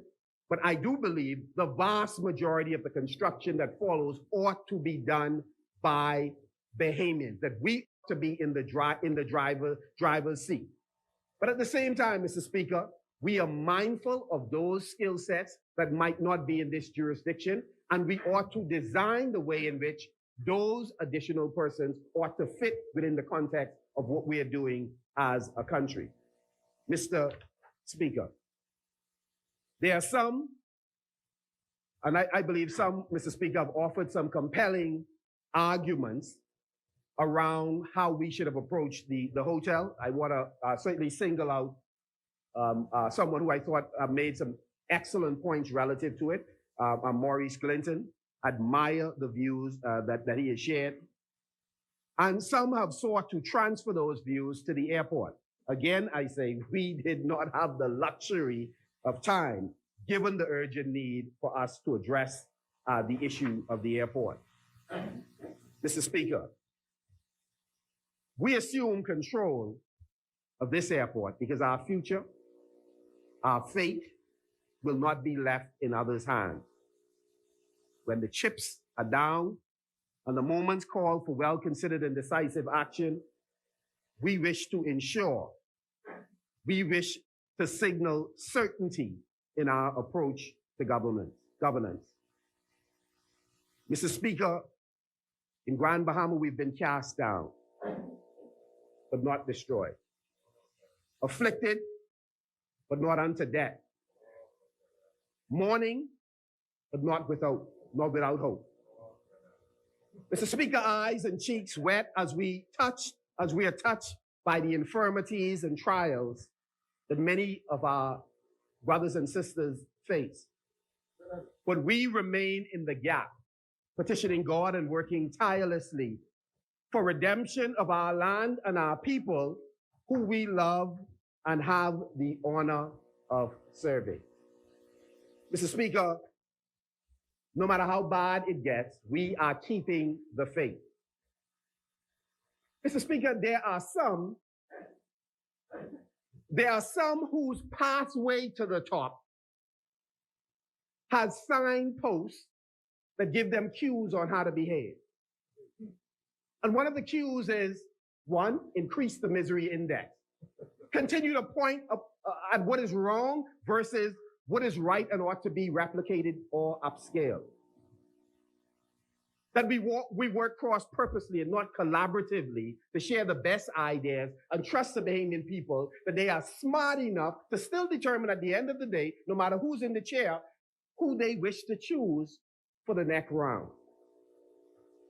Mr. Speaker, I've said before in this place, most of us in here will make it regardless of what happens after the next election.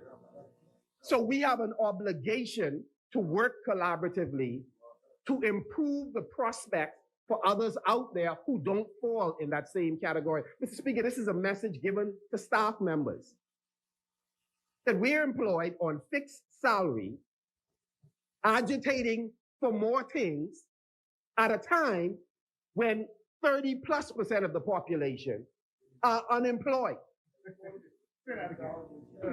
Mr. Speaker, governments ought to be sensitive to our obligations to our workers. Increments that are overdue, injuries that occurred that were never compensated for, promotions and overtime that were missed.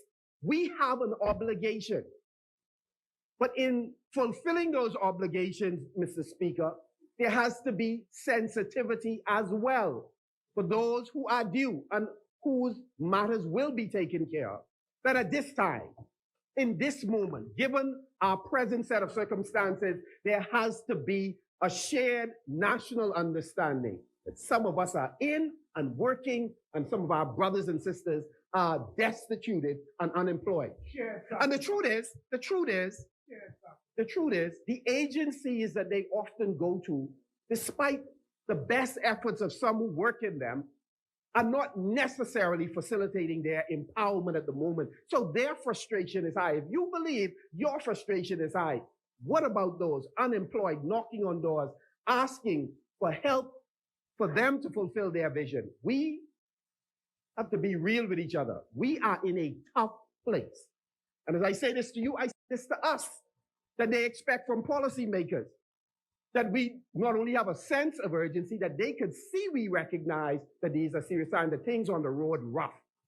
And so, Mr. Speaker, with 30 airports, a country that is spread from the tip of Florida all the way to the tip of Cuba. We have a difficult country to govern, but we have the brilliance, the collective genius of Bahamians to do it and do it effectively. And so, Mr. Speaker, in rapid succession, let me make this case. We need to reimagine where we are going as a people, and I just want to speak specifically to Grand Bahama for all of 2 minutes. To reimagine Grand Bahama. Mr. Speaker, recently we had an exercise, the revitalization and expansion of the economy of Grand Bahama. And while the bulk of the commentary on this subject is reflected by the Grand Bahama Port Authority, the truth of the matter, this is a process that predated them.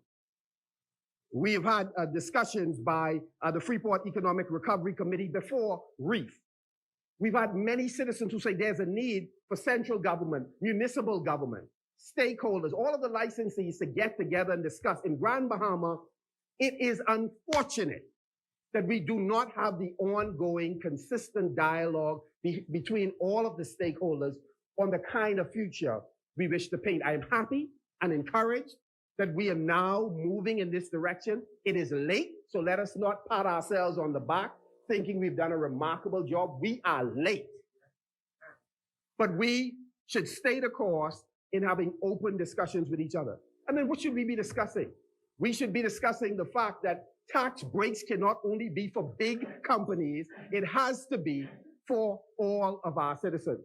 We should be talking about central government, not overreaching into municipal government, giving Grand Bahama to live up to its true self as it was originated by the Hawksbill Creek Agreement. It also means establishing a firm municipality. In other words, looking once again at the structure in Grand Bahama to make sure all of us as licensees that we have control over what happens in Grand Bahama. So, Mr. Speaker, for those agencies that are presently collecting service fees, the truth of the matter is every licensee should be a part of the structure that's collecting license fees in Grand Bahama. That the private subdivisions, ones that I represent, where you have unpaved roads, absence of water, these companies should be held into account. And Mr. Speaker, as we move towards holding them into account, I'm certainly prepared to take legal action along with residents to sue regulators as well as developers who refuse to live up to their obligation to make sure that persons have access to water and access to roads. Too many private developers are not living up to their obligation.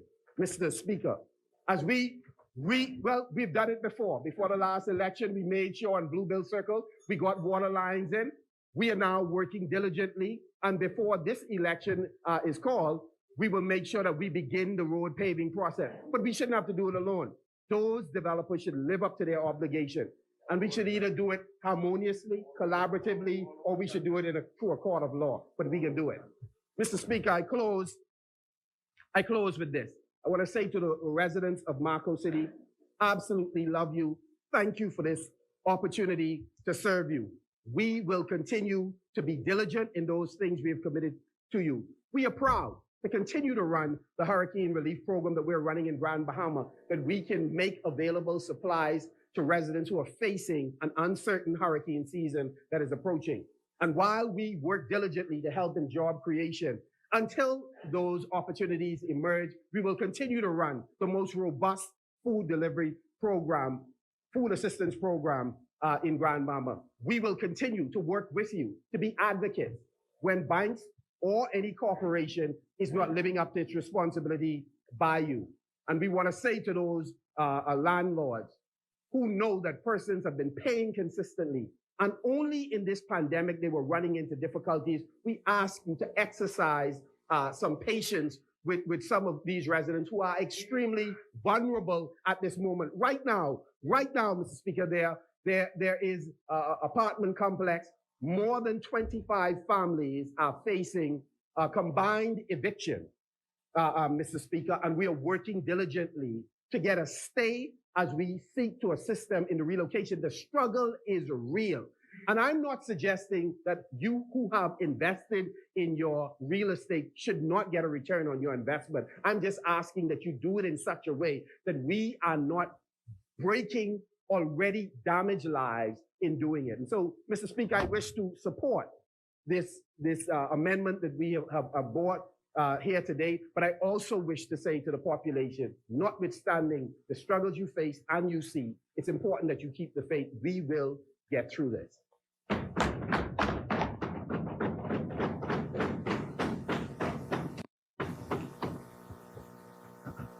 Honorable members, it has been moved and seconded that the following bill be read for a second time and committed. A bill for an act to amend the Airport Authority Act to provide for the acquisition, operation, and management of the Grand Bahama International Airport by the Airport Authority and for matters connected therewith. As many? The chair recognizes the honorable member for Angliston. Speaker, as it has been for over these many years, it is my privilege to stand on behalf of the good, courageous, upstanding, wonderful people of Angliston. And I do so today, Mr. Speaker, as I stand in solidarity with the prison officers in this nation. And Mr. Speaker, the prison officers have raised some concerns, and I just want to briefly say what they are. They talk about their past due promotions, which is affecting their morale and the livelihood of their families. They talk about the fact that they have been waiting, those who have been retired and who are to be re-engaged are waiting in the wilderness without salary and living in uncertainty. They talk about the fact that they are without, and this is serious, and I will not go into details, security apparatus that is necessary in certain instances and proper transport equipment in high-risk environments. I was told by one of the officers sometimes, and this is worrying, that a prisoner is taken to the hospital and will remain there for days because they are unable to transport him back to the prison, Speaker. They've talked about the fact that the political decision-making of this administration, in order to accelerate the post of commissioner, of one who was subordinate, they moved his superior officers out of the prison and put them in different locations so that their political appointee, and I have to come to that conclusion, I've reserved it for years, but after speaking to these officers, I'm convinced, so that their political appointee could assume that office. And the result is that their internal discipline can no longer be carried out because there are no officers holding that position. You have the commissioner, and then you have the subordinate, way down subordinate staff. They have emaciated the hierarchy of the prison. And it is causing now for prison officers, I am told, to be hauled to the courts for misdemeanors or for breaches within the context of the prison. Speaker, so I stand today in solidarity with the prison officers. I stand today with the reservists, who I've talked about now must be for 6 months, who are still waiting to be properly and fully remunerated for doing the extraordinary work at short notice to man and secure the hurricane shelters in the aftermath of a hurricane. Mr. Speaker, I'm going to do something unusual today. I'm standing with the members of the DNA today because I heard the dialogue of the Attorney General, who I was surprised because the commissioner says he's still investigating. And I heard some comments from the Attorney General, which I thought might have been ill-advised, having regard to his position in the judicial and legal system. But I heard this talk about how those individuals broke the law and they went into the square and all of this thing. And I heard my learned friend who just spoke, where he spoke about when you're in opposition, you say one thing, and when you get in government, you do another. I found this interesting article. It's called Enough of Enough. Enough is enough. And it's from the Tribune. And it's dated Wednesday, January 11, 2017. This was an instance when permission was given for the We March group to go to public. Sorry? You're adopting? I'm adopting. Permission was given to the We March group to go to Pompey Square. And then there was a break-off group, they call it, who decided they were going to storm Russell Square. And the leader of the V March, to his credit, Senator Henfield, he said, no, we have to abide by the permission. But that break-off group said, not today. But guess who was in that break-off group? You know who was in that break-off group, Mr. Speaker? I got to tell you, man, that in that break-off group, and this is how they, well, first of all, the breakaway group assembled at Rawson Square for about 15 minutes. And then in that breakaway group, which included some 300 protesters who ignored the calls of organizers to abide by the permit. Among the protesters in that breakaway group was Free National Movement leader Hubert Minnis and several of his party's candidates. I wonder if any sitting in here today. I stand today in solidarity with the members of the DNA, Mr. Speaker. Mr. Speaker, and I agree, as that headline says, enough is enough. There's too much hypocrisy that's being engaged in. And I agree with the member. Plenty of hypocrisy in opposition. You say one thing, and then you get in government, you lock people up. No, that member didn't get locked up, though. But he decides now he can be pristine with the law. The Bahamian people are watching, Speaker. Mr. Speaker, I stand with all those who are frustrated with the social safety net and the social security net, and who today are hurting, Mr. Speaker. I stand with all those who have lost their loved ones to wanton violence, to their children, their wives, their husbands, their parents, their siblings, and the pain of violence in this country. I stand to put on record, I stand because I heard the member for Marco City speak about tough times, and I agree. And we have asked that people to defer their benefits in the public service, promotions and all these things.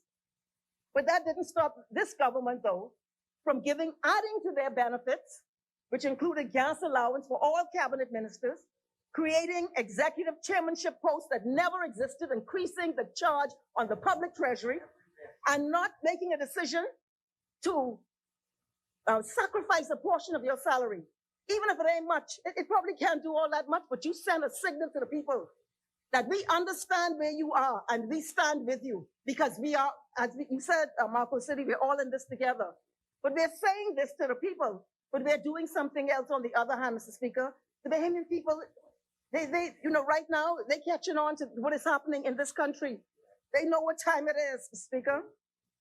Mr. Speaker, I stand to put on the record my concern that the patrimony of the Bahamian people in the embodiment of historic sites in this country, all the forts, is reportedly now the subject of some secret deal, allegedly including some well-known FNM operatives.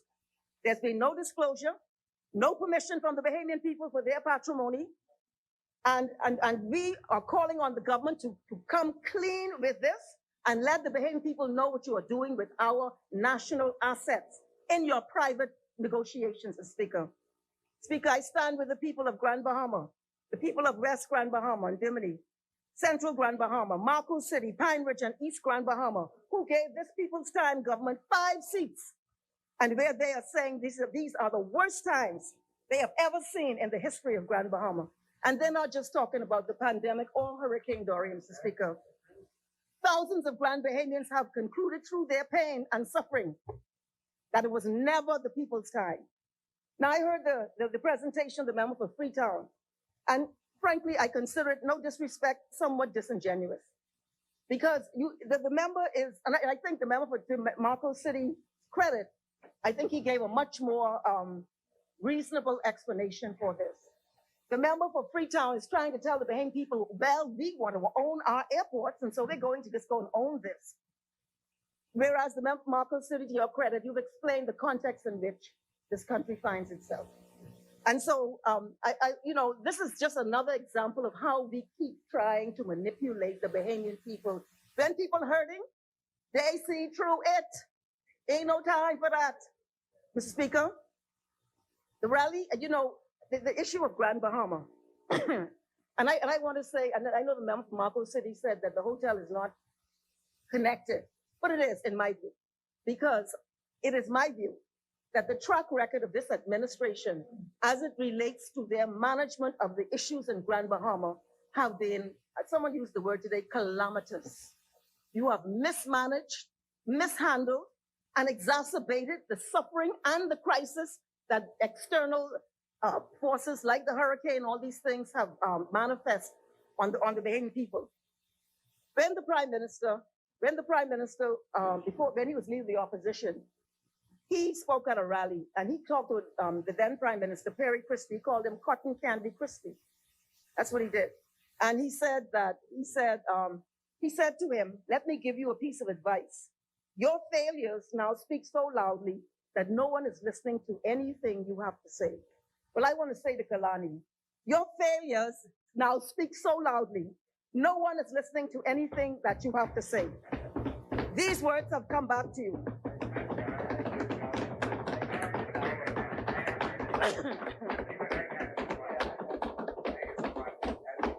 And you know, you have to forgive me because I gotta be a little plain here. These words have come back.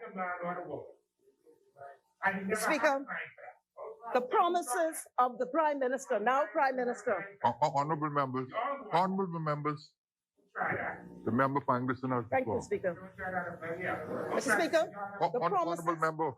Honorable member for Pine Ridge. Speaker, Honorable member for Pine Ridge. Honorable member for Pine Ridge. Stop shouting across the floor. You're being disrespectful to the member for Angleston.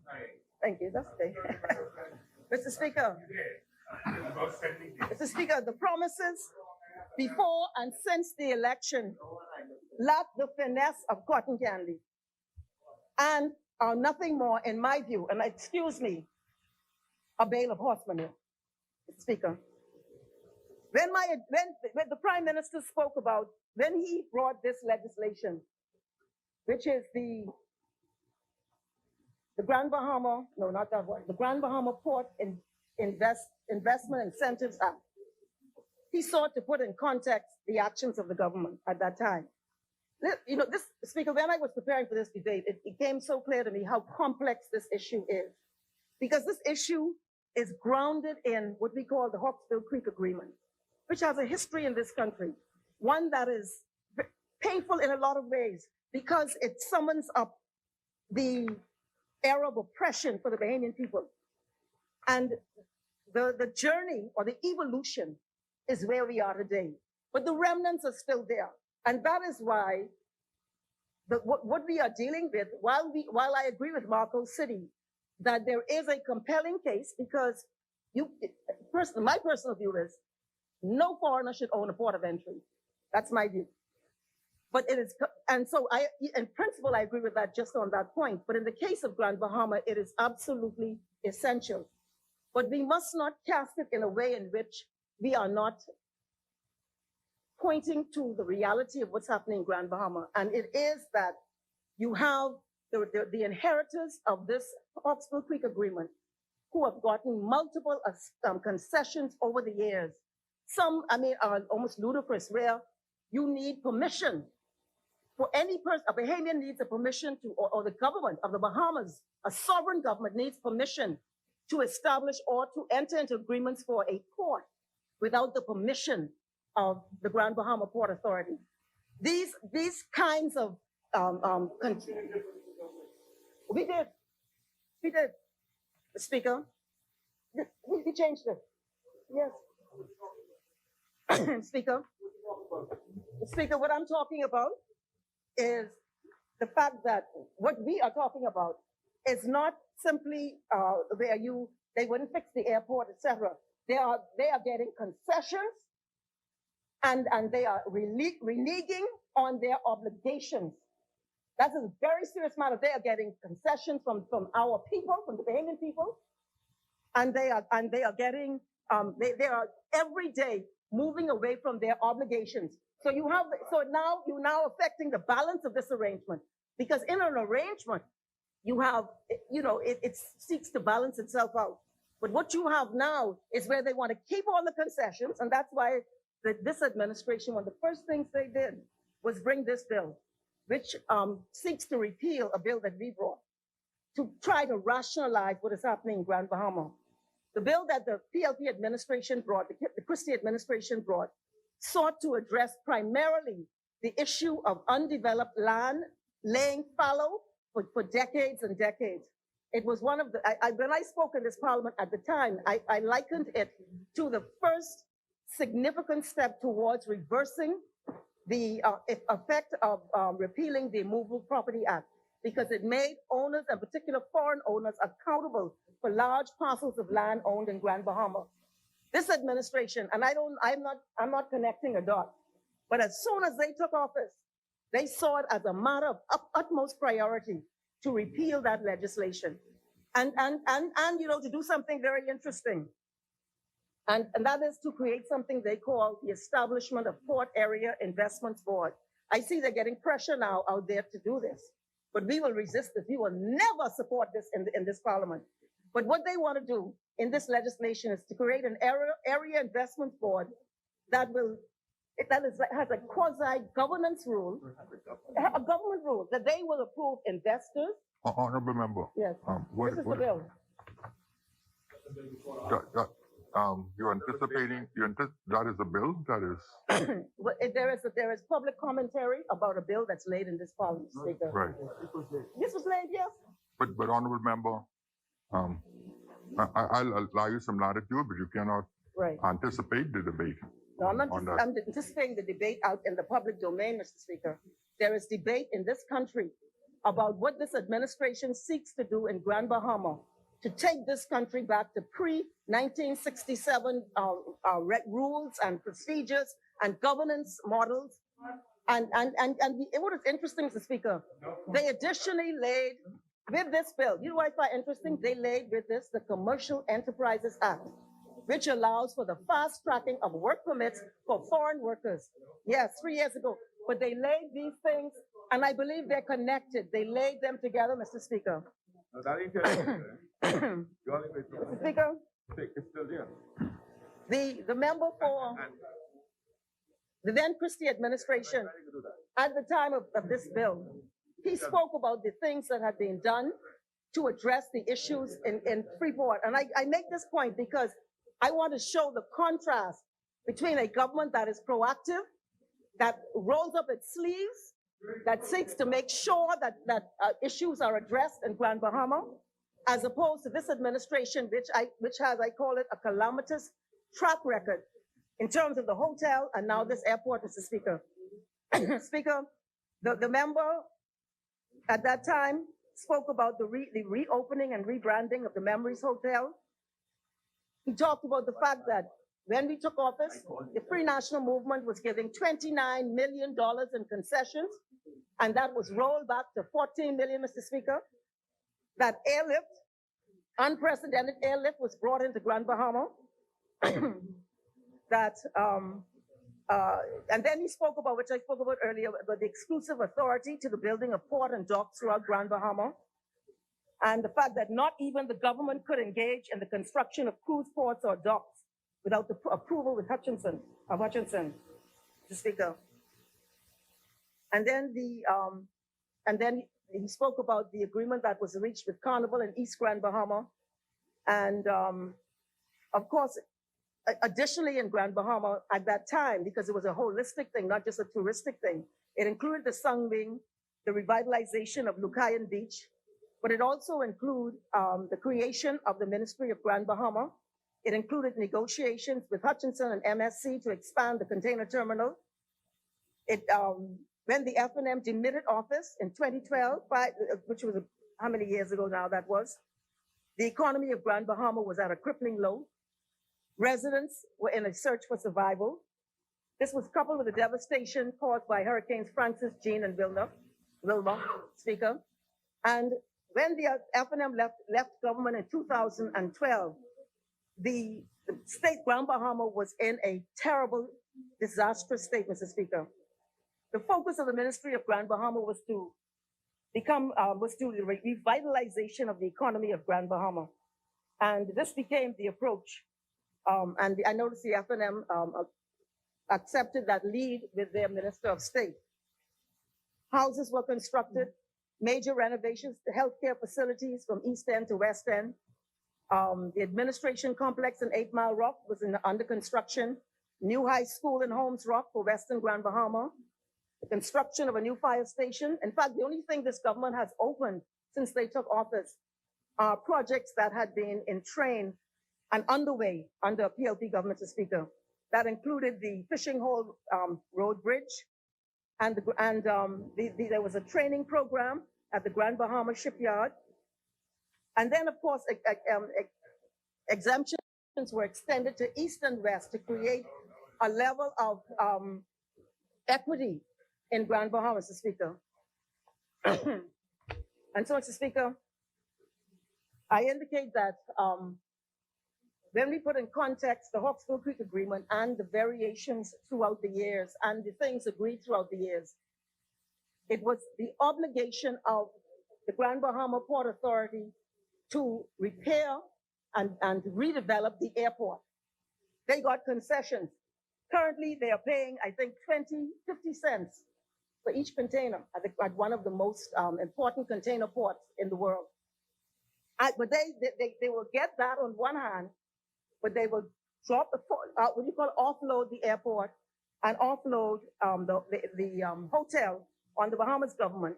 And I'm sure when others speak on our end, that they will speak to the very poor deal that was struck with Hutchinson Whampoa on the Alukaya, the fact that they were allowed to take the insurance money and go away, that we've been holding this airport, this hotel, all of these years at high cost to the Bahamian people with nobody employed in it.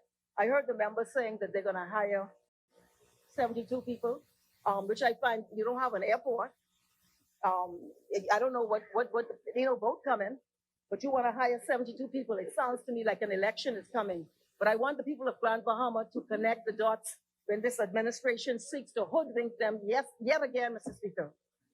Jerome here. We talking about you.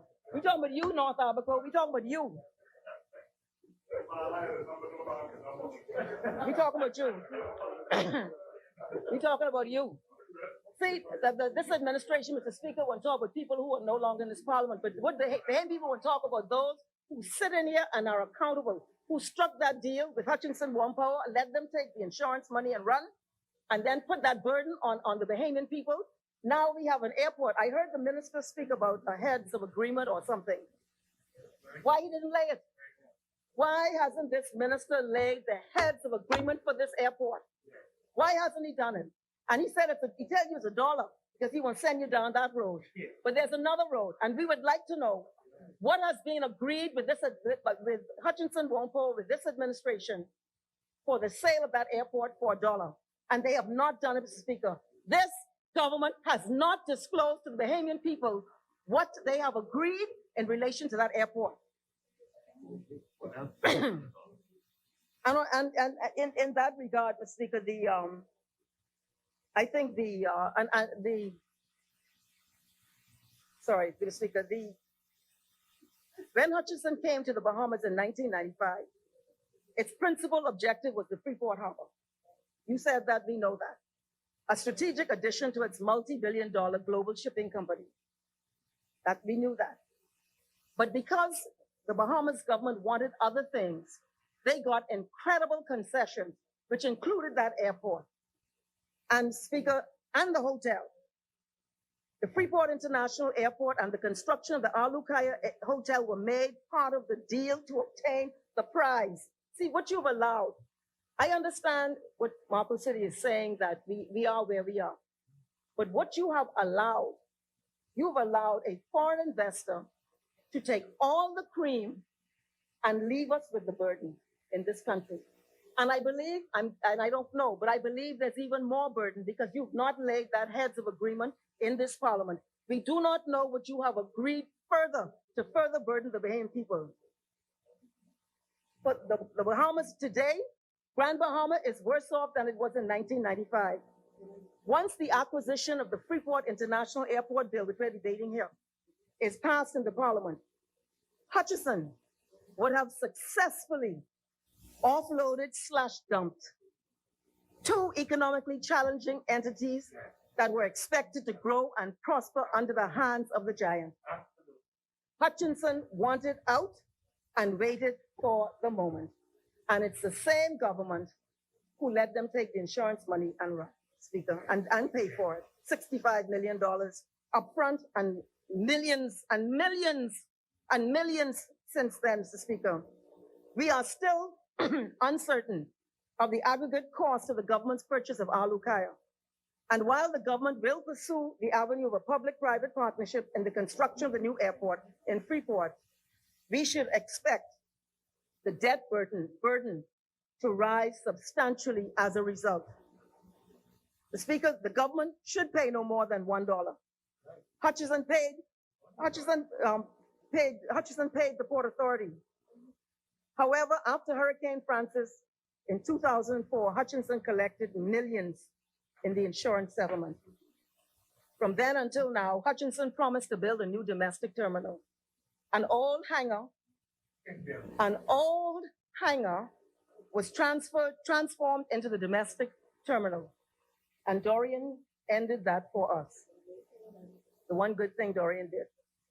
The government must capitalize on these fundamental changes. And this is the point I want to make.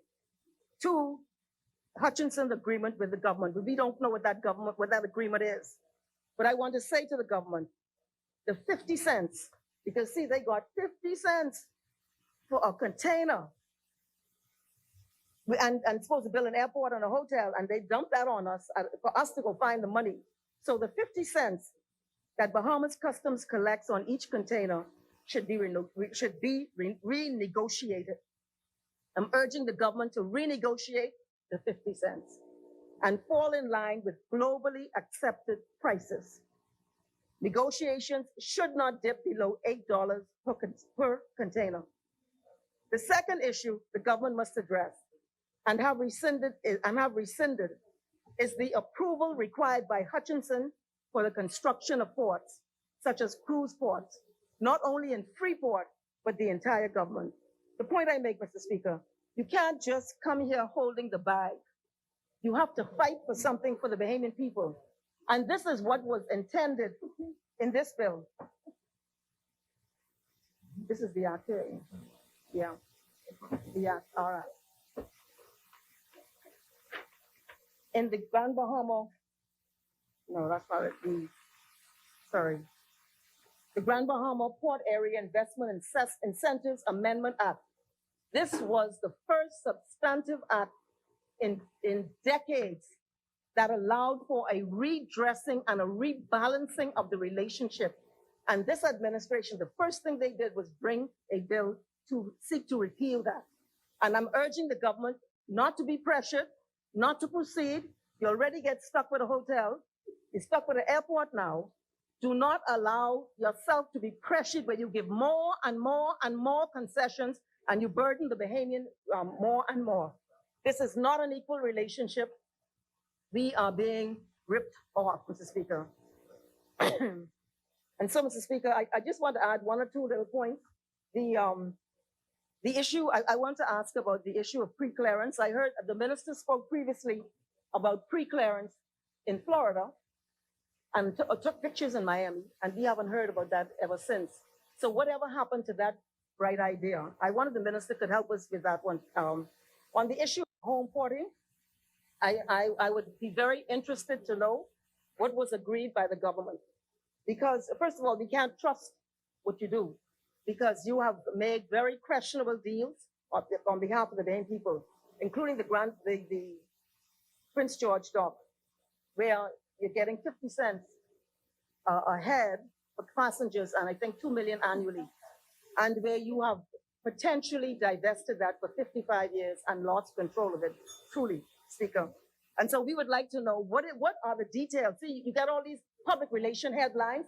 You know it when you see it in the Tribune, the Guardian, allegedly from journalists, but you know it's public relations. And we'd like to know, yeah, it sounds good. And if it happens, if we could manage it properly, we'd be grateful for it. But I'd like to know the details. What have you agreed to?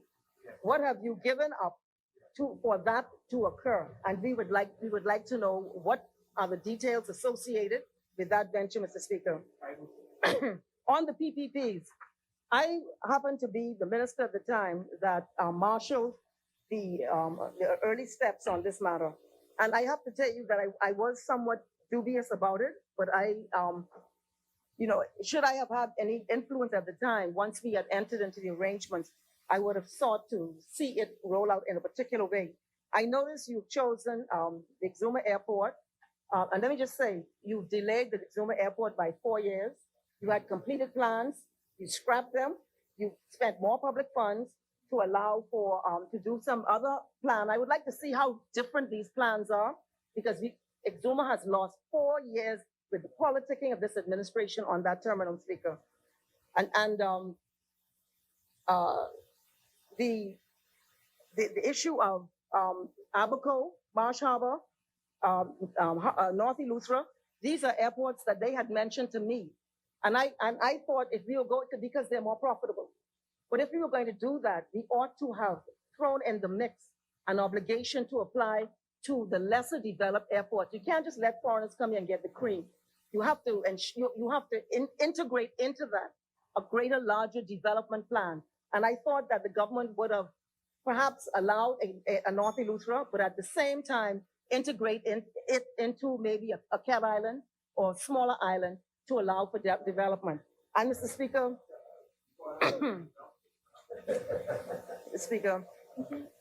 and then I would only express my concern about you negotiate, and no disrespect, but you negotiating PPPs with our airports.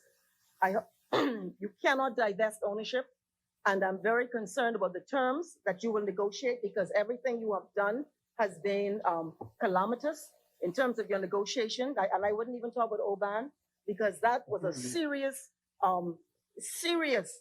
and questionable debacle, Mr. Speaker. It's the questions about it more than anything else.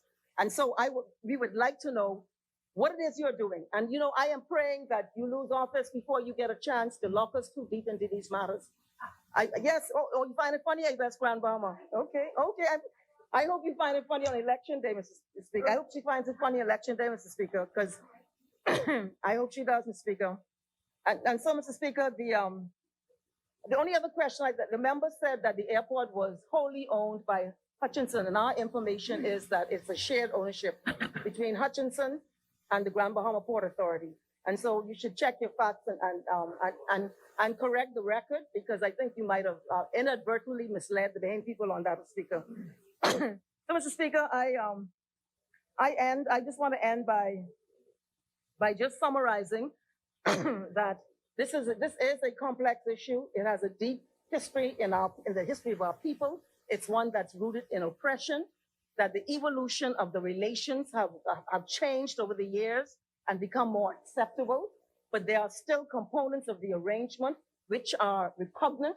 And what we see today, Mr. Speaker, and what we're talking about today is the fact that a big, mega global company came into our country in Grand Bahama, got incredible concessions, including telling us that we can't build a port in West Grand Bahama or East Grand Bahama, and at the same time getting all these concessions and then divesting all of the aspects of the deal that made even that seem palatable to the FN administration when they did it at the time, Mr. Speaker.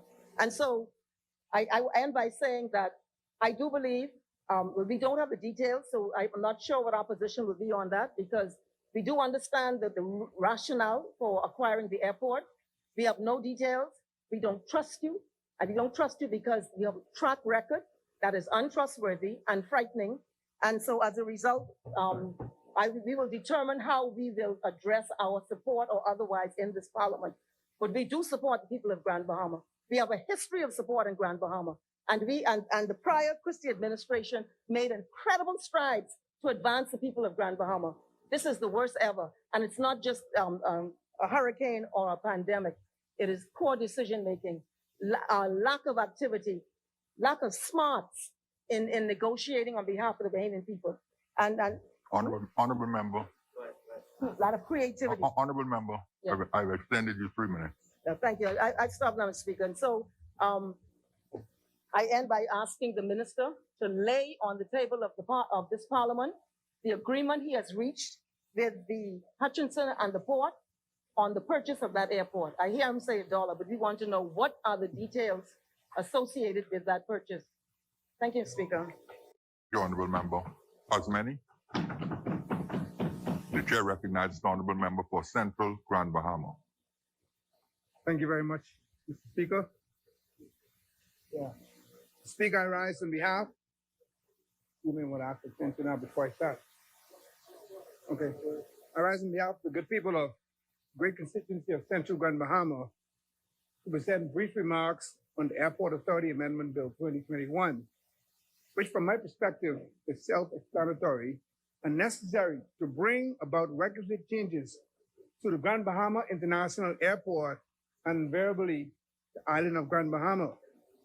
Speaker, I want to thank the frontline workers from the PHA and particularly the workers at the Rand Memorial Hospital for the outstanding job that they are doing. I'd like to send a shout out and wish speedy recovery to our very own brother Theo Parkinson as he's recovering from COVID-19, and also to my mother. She's convalescing in the hospital, having suffered a stroke about 2 weeks ago, and she's in ICU. So I say, Mom, I love you, and I see you home, walking and talking in short order, I believe.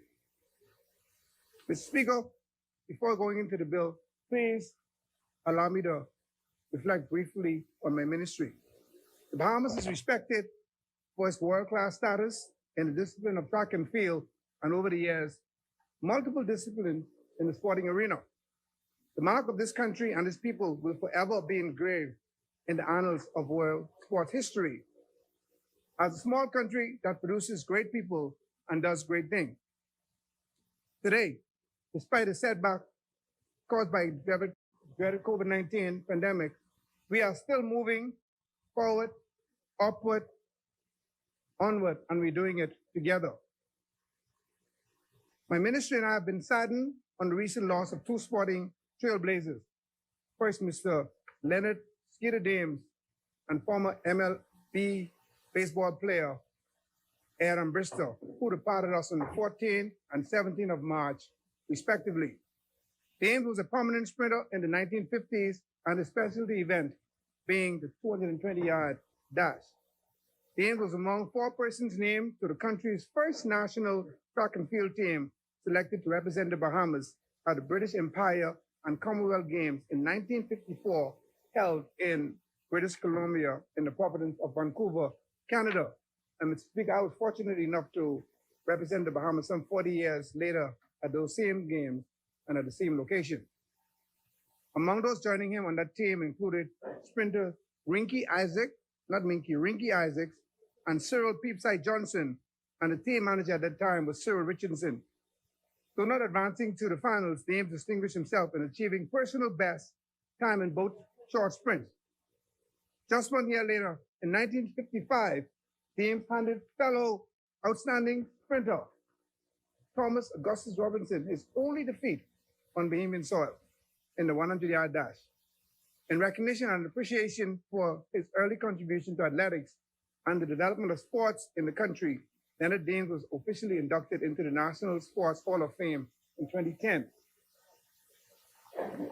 Our famed professional Major League Baseball, you should be clap for that. Our famed professional MLB player, Aaron Bristow, passed away last Wednesday, the 17th of March, at the age of 72, after a prolonged battle with diabetes. Aaron Bristow was a 2-time World Series champion with the Cincinnati Reds and a member of the 3rd class of the Bahamas' National Sports Hall of Fame in 2008. And in case you all didn't get that, let me repeat this. He was a 2-time World Championship winner. 2, that's the pinnacle of baseball. And Bristow was the 3rd Bahamian to be called up to the major leagues, making his debut with the Cincinnati Reds just over a month after we received independence, happening August 31st, 1973, at the age of 25. He enjoyed a 5-year career with the Reds, turning in a batting average of .245 with 4 home runs and 19 RBIs. He had 65 career hits and scored 46 runs in his 5-year career. His best season came in 1976, when he hit 2 home runs and 7 RBIs in limited action as a utility player. Yeah, he was the cleanup man on his way to helping the Reds win their second consecutive World Series title. He also held 3 National League pennants with the Reds. Ed Umbrister became known for the controversial sacrificial bunt, or the sacrifice bunt he made when the game went into overtime in the 10th inning of Game 3 of the World Series. The legality of the moment was vigorously debated among the experts, but the conclusion was in favor of Bahamian Umbrister and the Reds to clinch the World Series title. Umbrister played his last game in the majors in 1977 and officially retired 4 years later. So impactful was Umbrister that his National Baseball Hall of Famer, Pete Rose, fondly reflected on the contribution Ed made towards the team's successful World Series championship in 1975. He said, "Indeed, Ed was best known for the bunt that was heard around the world." He continued to contribute to the development of baseball by focusing his attention and efforts on the development of inner city kids through the Community Baseball League. Ed indeed came home and he gave back. Mr. Speaker, as some members may have seen, the National Sports Authority offered this tribute to this great individual by displaying the image on the stadium jumbotron screen. This image was shared on Facebook and received rave reviews around the world. Again, on behalf of my ministry, we extend sincere condolences to the bereaved family and to the entire local baseball and track and field communities. May both their souls rest in peace and rise in glory. Mr. Speaker, while we mourn the loss of nation builders, my ministry also has reason to celebrate and to congratulate our next generation of top-class athletes and our future nation builders. Today, I wish to recognize the performance in particular of, Lord Abaku, you should be happy to hear this, Abakunian Wonder Boy, Stevie Gardner, and Desrado Chisholm. Stevie Gardner, in his fastest season opener ever, this Bahamian 400-meter world champion took the men's 200 meters race at the Spring Break Classic in Carolina, Puerto Rico. Minister of Health, he opened up 20.24 seconds, a world-leading time and a meet record. Such an early start time just excites the possibility of what lies ahead as Gardner turns up for the Tokyo Olympics. Oh yes, Shawnee Miller-Weebo, Olympic champion Shawnee, continues to show the world why she is indeed the champion that she is. In February, Mr. Speaker, Shawnee set not 1, but 2 long-standing indoor national records. And this is what's important. This is what's important. The first new national record was set in the 200 meters at the American Track League in Fayetteville, Arkansas on the 31st of January. And guess what? She raised a record that was held by another Bahamian. Guess who? Our golden girl, Pauline Davis Thompson, who previously set the mark of 22.68 26 years ago, before Shawnee was born. And she did that in the 95 championship in Barcelona, Spain. Shortly thereafter, again this year, on the 30th of February, at the New Balance Indoor Grand Prix in New York, Shawnee seemingly appeared to effortlessly cruise home in the 400 meters in a new national and NACAC record time of 50.21 seconds. And she again eclipsed the record held by another Bahamian in the person of Christine Amatil, who did it some 15 years earlier. I speak to Shabana Buddy Hill. For the basketball fans, Buddy, who plays the forward position for the Sacramento Kings, made NBA history as the fastest player to reach 1,000 three-pointers. He achieved this historic feat in just 350 games in the NBA. And that was the game played against the Charlotte Hornets on Sunday, the 20th of February, 2021, surpassing the Golden State Warrior guard Steph Curry, that the great Steph Curry took 369 games, but he did it in 350. Daz Chisholm continues to impress this spring, going a perfect 2-for-2 at bat at the plate at the beginning of this week and helping the Miami Marlins win over the Houston Astros 4-2 at Roger Dean Chevrolet Stadium in Jupiter, Florida. Daz is batting with fellow Marlins prospect Isan Diaz for the starting second baseman position on the tier, coming on as a defensive substitution for Diaz. In the top of the 6th inning, Diaz showed what he could do at the plate. Chisholm smashed a 94.6 miles per hour fastball over the right field fence for a two-run home run, securing a win for the Marlins over the Astros with a 4-2 score. I'm confident that based on these performances, Jazz is well on his way to cementing his status as a premier player on the Marlins team and will be confirmed as the next starter for the team when the season officially opens. Speaker, there are a few other collegiate athletes who are doing amazing things in the various institutions. Kai Jones of the University of Texas, Longhorn, and Minister Wells spoke to this earlier, playing in the NCAA March Madness.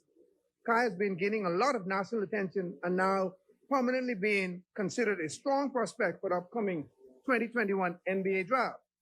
Teams are doing great things. Charisma Taylor, Washington State University, just set a new national record in the indoor long jump. And we have Michael Strawn, who's from Grand Bahama, and he's viewed as perhaps the best prospect as a wide receiver in the upcoming NFL draft. And Mr. Speaker, these are just a few Bahamian collegiate athletes that I want to highlight. And yes, yesterday during my roundtable meeting with former ministers, and I want to thank the member of Parliament for Marco City and the DPM, as well as the first Minister of Youth, Sports and Community Affairs at the time, the Honorable Kendall Nottage, who showed up and they imparted great knowledge yesterday on Monday. And the member for Bamboo Town just spoke about sporting power. One of the things that Numero Uno shared was that he recognized that the Bahamas was not an economic power. He recognized that the Bahamas was not an industrial power, but he recognized that we had the potential to become a sports power. And that we are. We are indeed a sports power. Now, Mr. Speaker, in briefly addressing the matter at hand, Chair recognizes the honorable member for Southern Shores. Thank you, Mr. Speaker. I move that the business of this House to go beyond the 1 o'clock hour. Honorable members, it has been moved and seconded that the business of this House extend beyond the 1 p.m. hour. As many members that are in favor will remain seated, those who oppose will stand. The business of this House will extend beyond the 1 p.m. hour. The chair recognizes the honorable member for Central Grand thank you, Bahama. Mr. Speaker. I promise you less than 10 minutes. Mr. Speaker, in addressing the subject, I would be remiss in not connecting airports throughout the Commonwealth of the Bahamas and the importance to the engine of growth, which is tourism. It is in this view, Mr. Speaker, that I note the level of support that governments must undertake to ensure that airports are properly maintained and managed in accordance with standards required by international organizations. Mr. Speaker, the island of Grand Bahama has always been heralded as the second city in the nation. This honor is buttressed by, among other things, visitation to the islands by domestic and international tourists who transit the seaport and airport of Grand Bahama. In Grand Bahama, there is sufficient empirical data to confirm that the airport is a major contributor to the economic development of the island. And I want to say thanks to this government. And as indicated earlier by the member for Freetown, tonight we are going to be experiencing phase 1 of the reopening of our Lukai Hotel. And that is pivotal.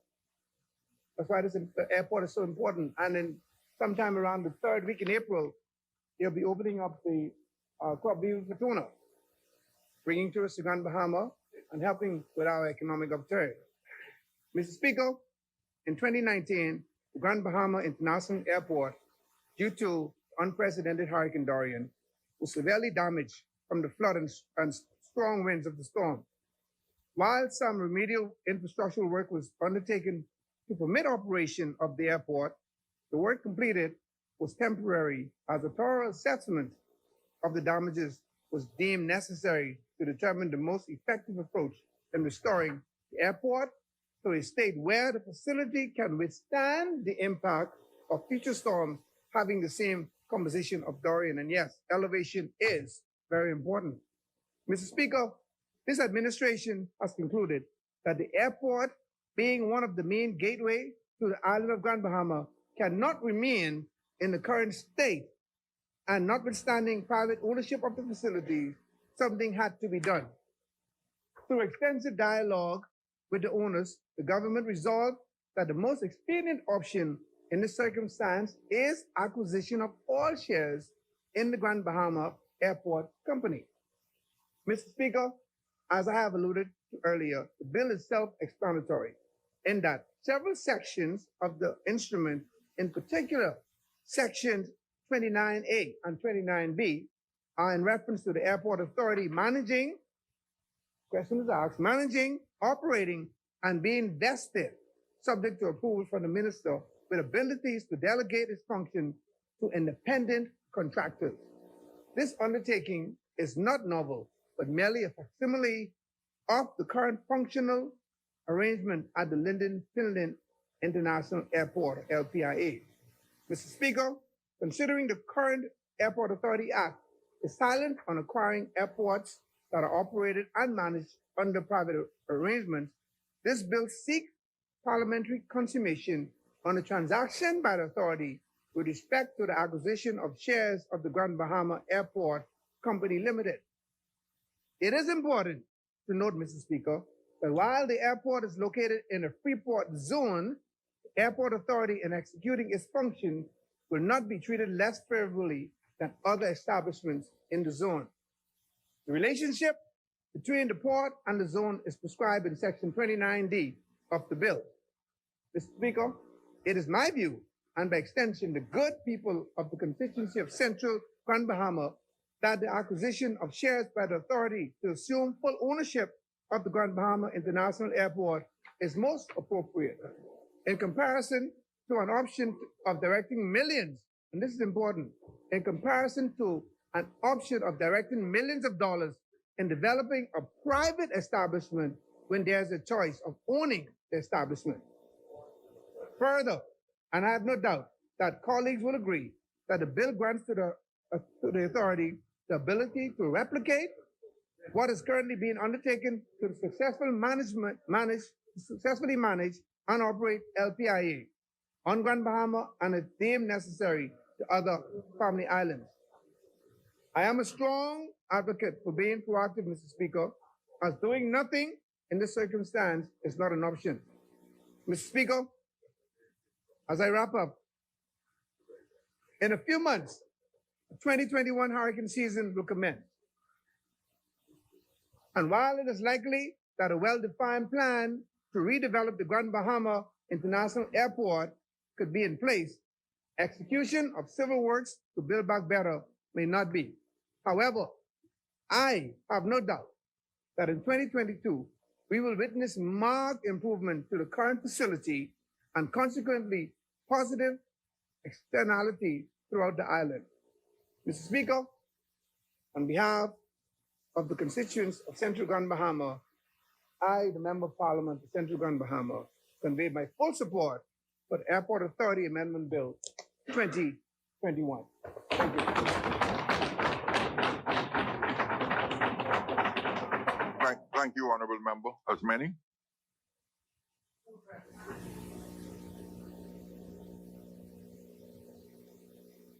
The chair recognizes the Honorable Member for Southern Shores. Mr. Speaker, I move that the business of this House suspends for the luncheon break and return at 3 p.m. today's date, 24th March. Is there a seconder? Is there a seconder? Honorable members, that has been moved and seconded that the business of this House suspends for the luncheon break until 3 p.m. this afternoon. As many members that are in favor remain seated, those who oppose will stand. The business of this House stands suspended until 3 p.m. this afternoon.